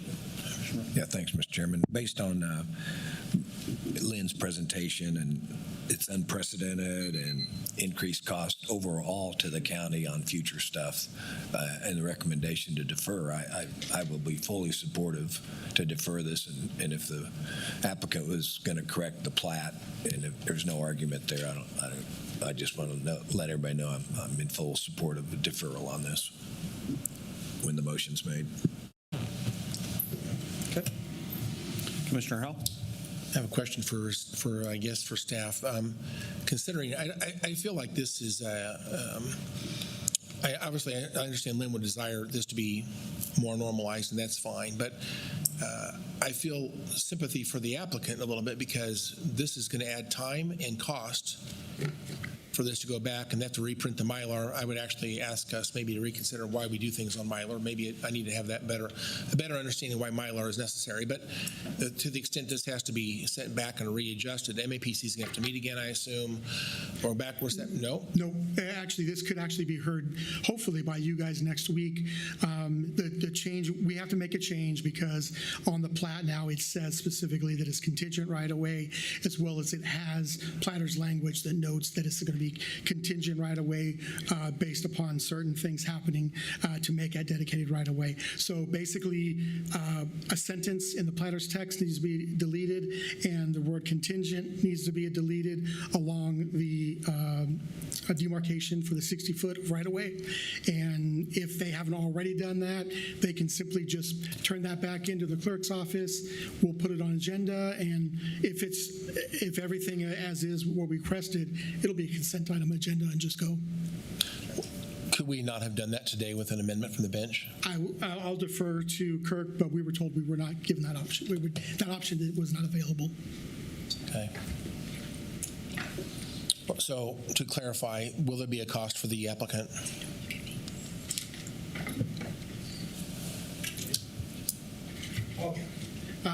The only cost that may arise is if their engineer chooses to charge them to make that simple change. It is literally a 30-second change in AutoCAD and plotting it. And their engineer would charge them potentially? That's between his engineer and himself.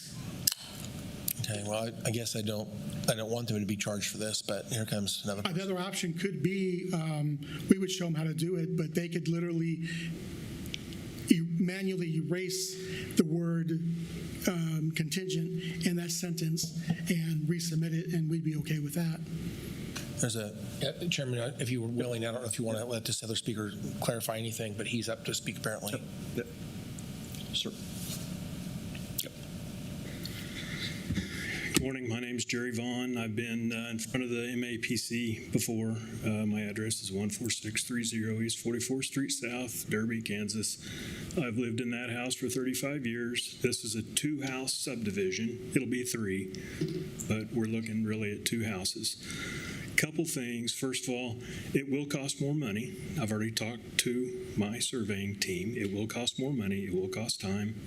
I don't know if we have to go back and get everybody's signature through the planning committee, everyone that signed on the Mylar.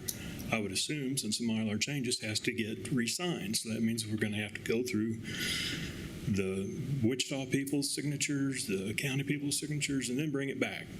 Oscar wants to get a house built. Okay, he wants to get it built before winter. Fair thing. There is no, and according to my counsel, there is a contingent right-of-way would block out other right-of-ways from superseding that based on date of filing. It would prevent other right-of-ways from being enacted upon that contingent right-of-way. So I don't think that is a real issue. There is no water line right now, so there's no cost. If you want to build that 4-lane mega road with a sidewalk, you're open to do that now. But I think everyone I've talked to says it's not going to happen in my lifetime or theirs. But that's, we're kind of scared and afraid that we've got to do this to get this approved. And so that's why we're saying, okay, take what you want. A 240% increase in easement at no cost. And if this was eminent domain, you'd be paying for it. And I do own the 80 acres north of here. And if there's not a current road easement, which I think I heard there wasn't, when you came out to visit, there wasn't, I guess. I'll have to look at that and see. Thank you. Okay. Question for staff. Yep. So Chairman, let me ask staff then. So based on that testimony just now, to get this from today, again, if we approve this today, we would sign it this afternoon, it's over. But doing it, sending it back, what's a reasonable time frame for this to get redone? Kirk Sponsor, Deputy County Councilor. The statute is fairly rigid, which is why I have hesitations on, doing contingent approvals, things of that nature. Really, statute says, hey, approve it, refuse it, or defer it for up to 30 days. So if you wanted to, what you could do is you could say, hey, we're deferring this to no later than September 9th, which is the next meeting within the 30, which is the latest meeting within the 30 days. But you can't, instruct staff to bring it back up on a sooner BOCC meeting if and when the request has been resolved on the face of the plat. So like Lynn said, it could, we set it out as the 9th as the last possible day to hear it, but we're welcome to hear it at any sooner meeting if the changes occur. The applicant talked about having to have a surveyor come out and do something. Can you validate what he just said? What's the process? I guess talking about a pen and ink change basically in this, but he talked about there's a process that has to happen. Yeah, a surveyor would not have to go out and redo anything or land survey, but there is a signature he needs to get on the plat.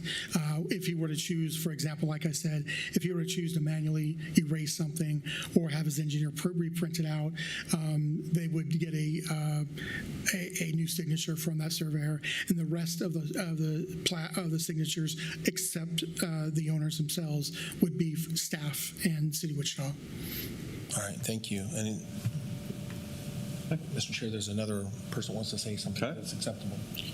Okay. Yep. Jerry Vaughn again. I was just going to concur with what he said. I did not mean to infer that the surveyor would have to come out. The surveyor will have to make another iteration of the Mylar. This will be the 4th iteration, and there will be a cost associated with that. The costs aren't major. I mean, the time isn't major. It is hopefully just a few words. I'm still not clear if the right-of-way that Oscar's agreed, and we've said, yeah, we're not going to get this anyway. If that is a separate paper document like we normally see right-of-ways, or if this is to be reworded again on the Mylar and subject to additional review and additional change. And Mr. Vaughn, since you're still there, can you please clarify, when did you start this process? We started it in December 18th of 2025. That's when we got information back from the Wichita Planning Committee that the one-step plat that we had provided from a prior surveying company back in 1998, that's when we were told we had to go through this full-up planning committee platting process. So I started it December 18th of 2025. And your first filing with MAPC was about what date? I think it was probably in April, maybe. Okay. April or May. That's all my questions for you. Thank you. Thanks. Planning, did you clarify the date that this was processed through the Planning Commission? I actually had that for the briefing, but I don't have those materials with me, and I don't have an internet connection right now. But when we when we get these in, when they are prepared and ready to go, we have subdivision. One of the challenges with these is that we have the subdivision committee, and then the next week we have MAPC committee. So we process these very quickly, and then what happens after that is it's up to the applicant to circulate it and get it ready for the signatures. At some point in the past, staff used to do the circulation to get the signatures, but it was determined that it was more expedient and easier for the applicants if they were to do that. So that's the process that exists today. And that's why when plats typically come to the BOCC, you will find that they do not have a staff report that's been prepared by the planning department. They are by the county clerk. And the reason for that is because that circulation and routing process happens outside of our department.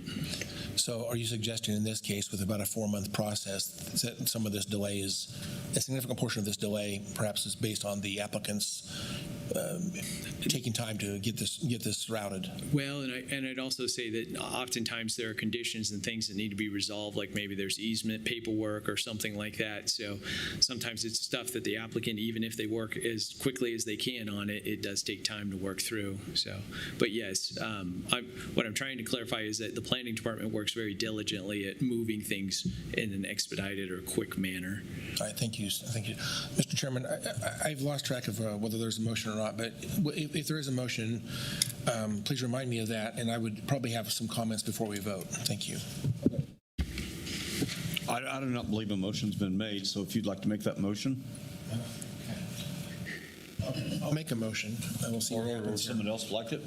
I'm happy to make a motion.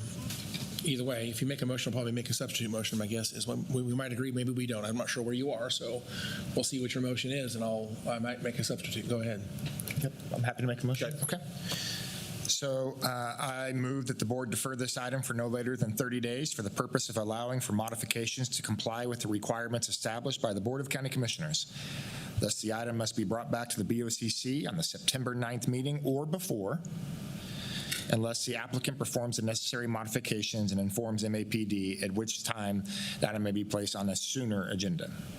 This deferral will allow the applicant with time to remove the contingent right-of-way from the face of the plat, and for the final plat to show the full 60-foot right-of-way dedication along 143rd Street as requested by Public Works and referenced in our subdivision regulations.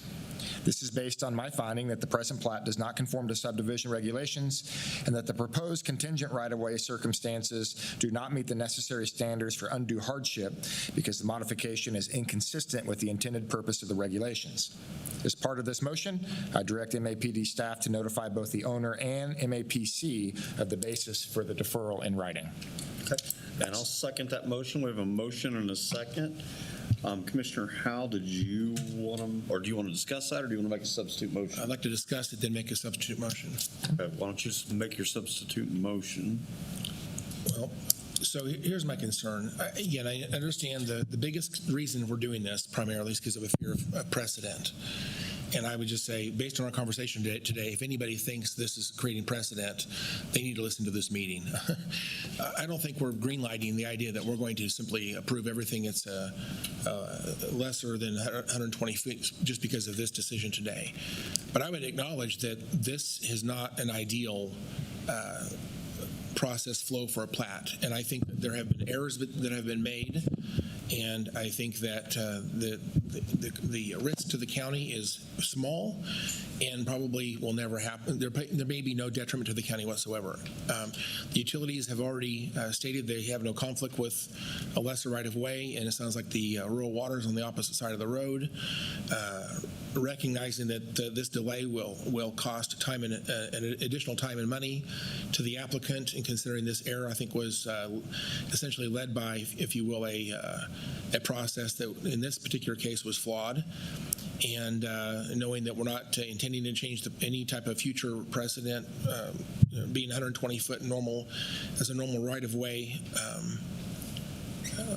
process, I don't perceive this as a risk to that.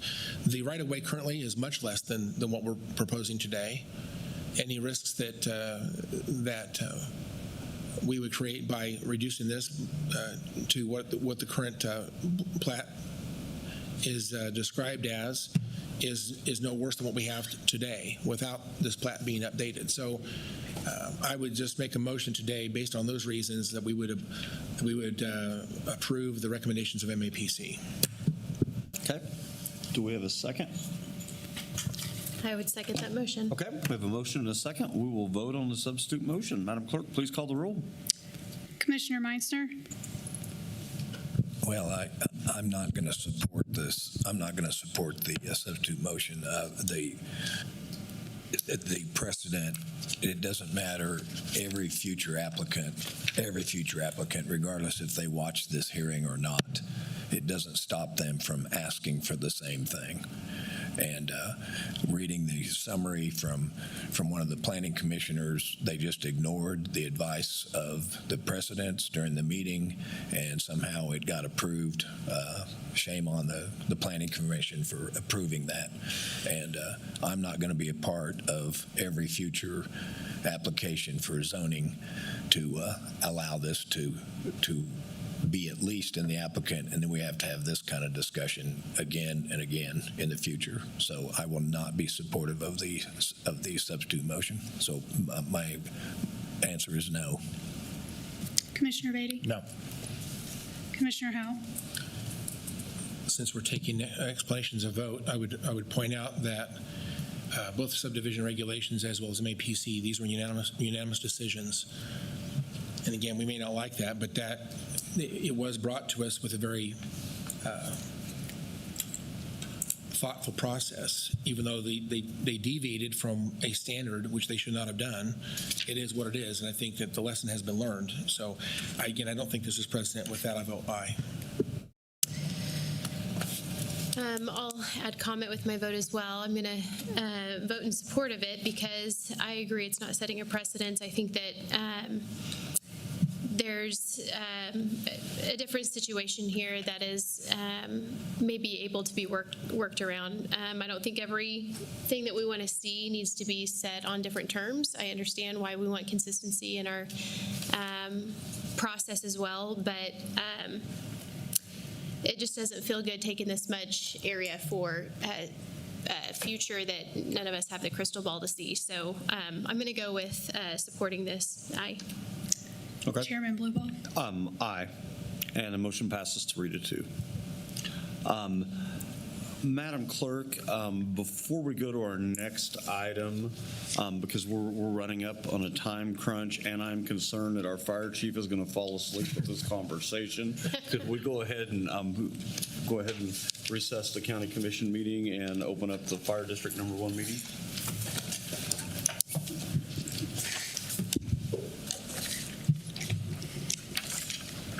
Roll call. Commissioner Meitzner? Present. Commissioner Beatty? Present. Commissioner Howell? Present. Commissioner Wise? Present. Chairman Blueball? Present. Next item, please. Consideration of minutes. Item A, special meeting minutes of July 29th, 2026. Does anyone have any questions about the meeting minutes on July 29th? If not, I would like to move to approve the minutes from July 29th, 2026. Second. We have a motion and a second. Madam Clerk, please call the roll. Commissioner Meitzner. Aye. Commissioner Beatty. Aye. Commissioner Howell. Aye. Commissioner Weiss. Aye. Chairman Bluebow. Aye. Motion passes 5-0. Next item. Public agenda. We have no one signed up on the public agenda. Next item, please. New business, item B, temporary continuation of the fire aid agreements. Good afternoon, Chief. Good afternoon, Commissioners. Doug Williams, Fire Chief. We're bringing this here today so that we're going to give an extension on these aid agreements for the 4 communities in an effort to work through the getting the new mutual aid agreements signed. At the current time, we are still working through wording and some discussion with the cities, and that takes time legally. So we're going to give that extension.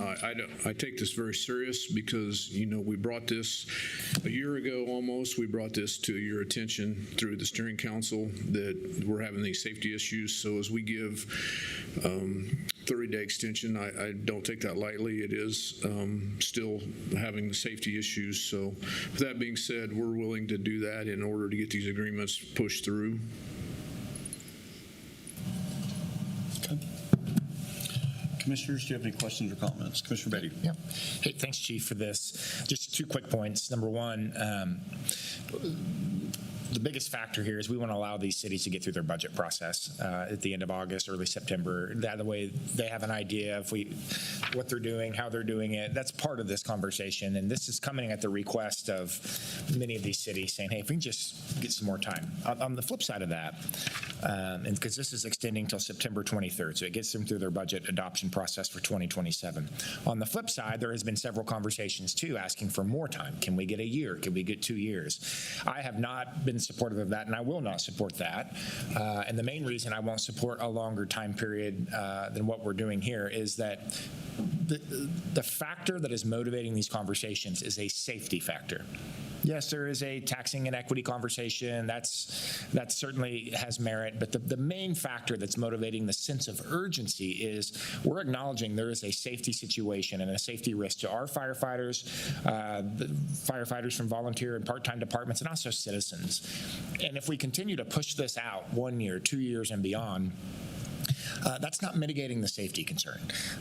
So us allowing this sort of an extension is a nod that we want them to get through their budget processes, but we want process made.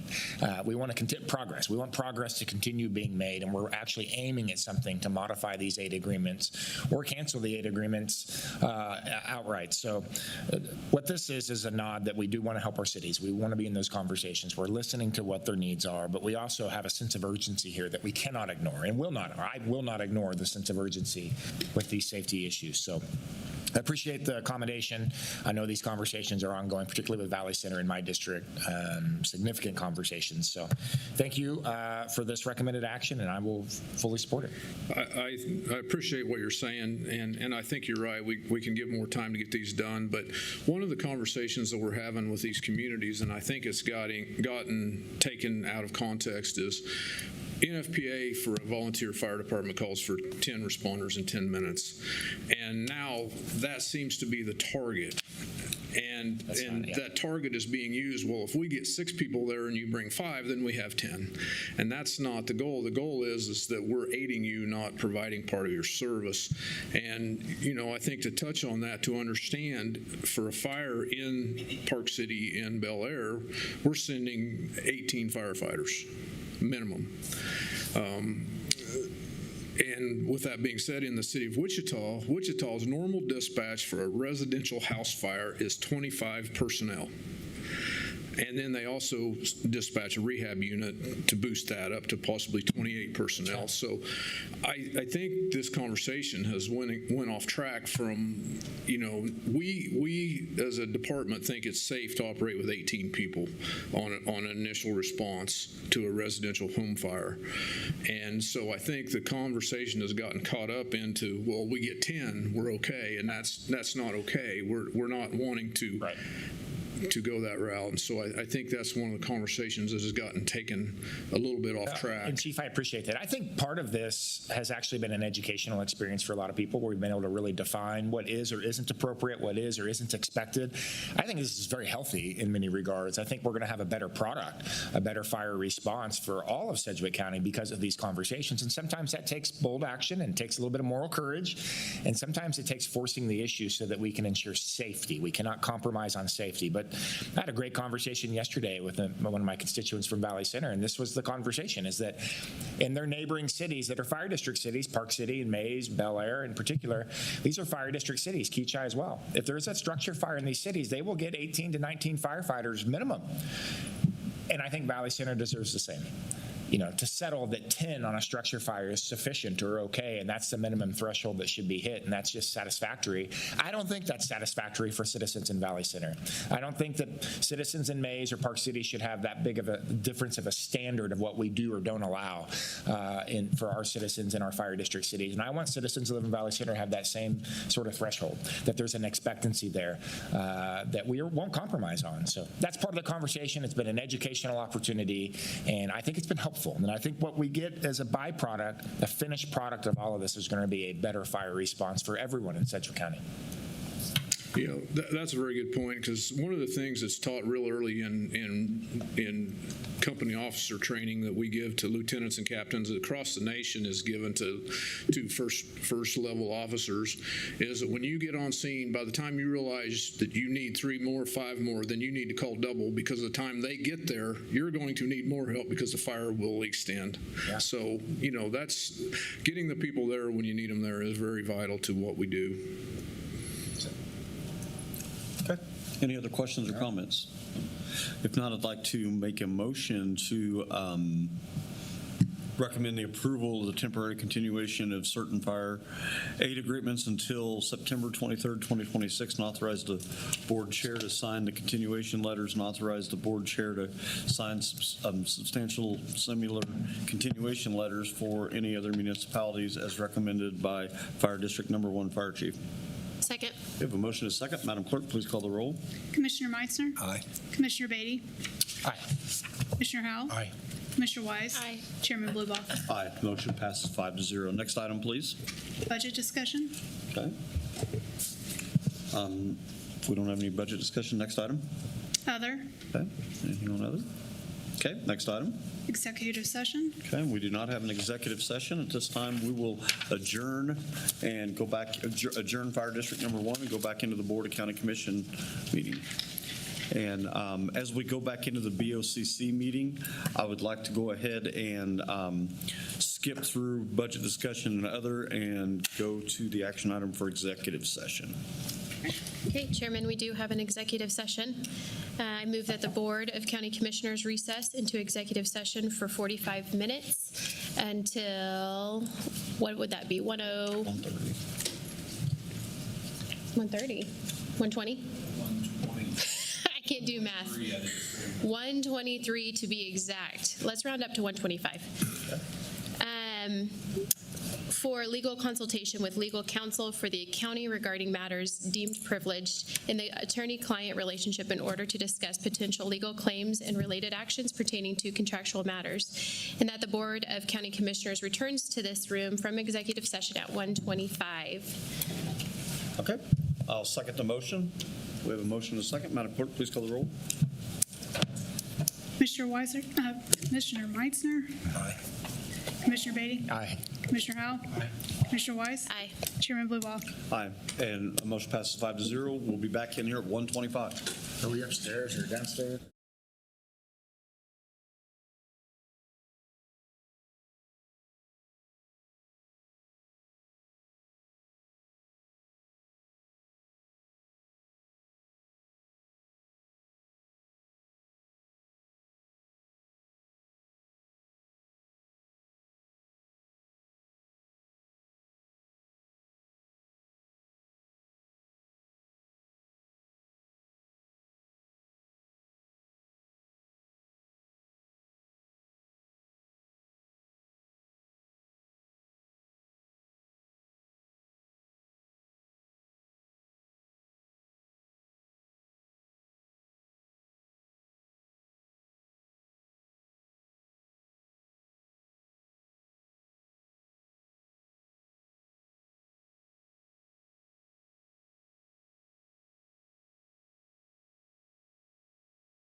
We're returning from executive session. There was no action taken, no binding action taken. We have two other items, budget discussion and other, and we'll just have the budget discussion at our next meeting, or unless there's another meeting called. So. All right. Meeting adjourned, 1:28.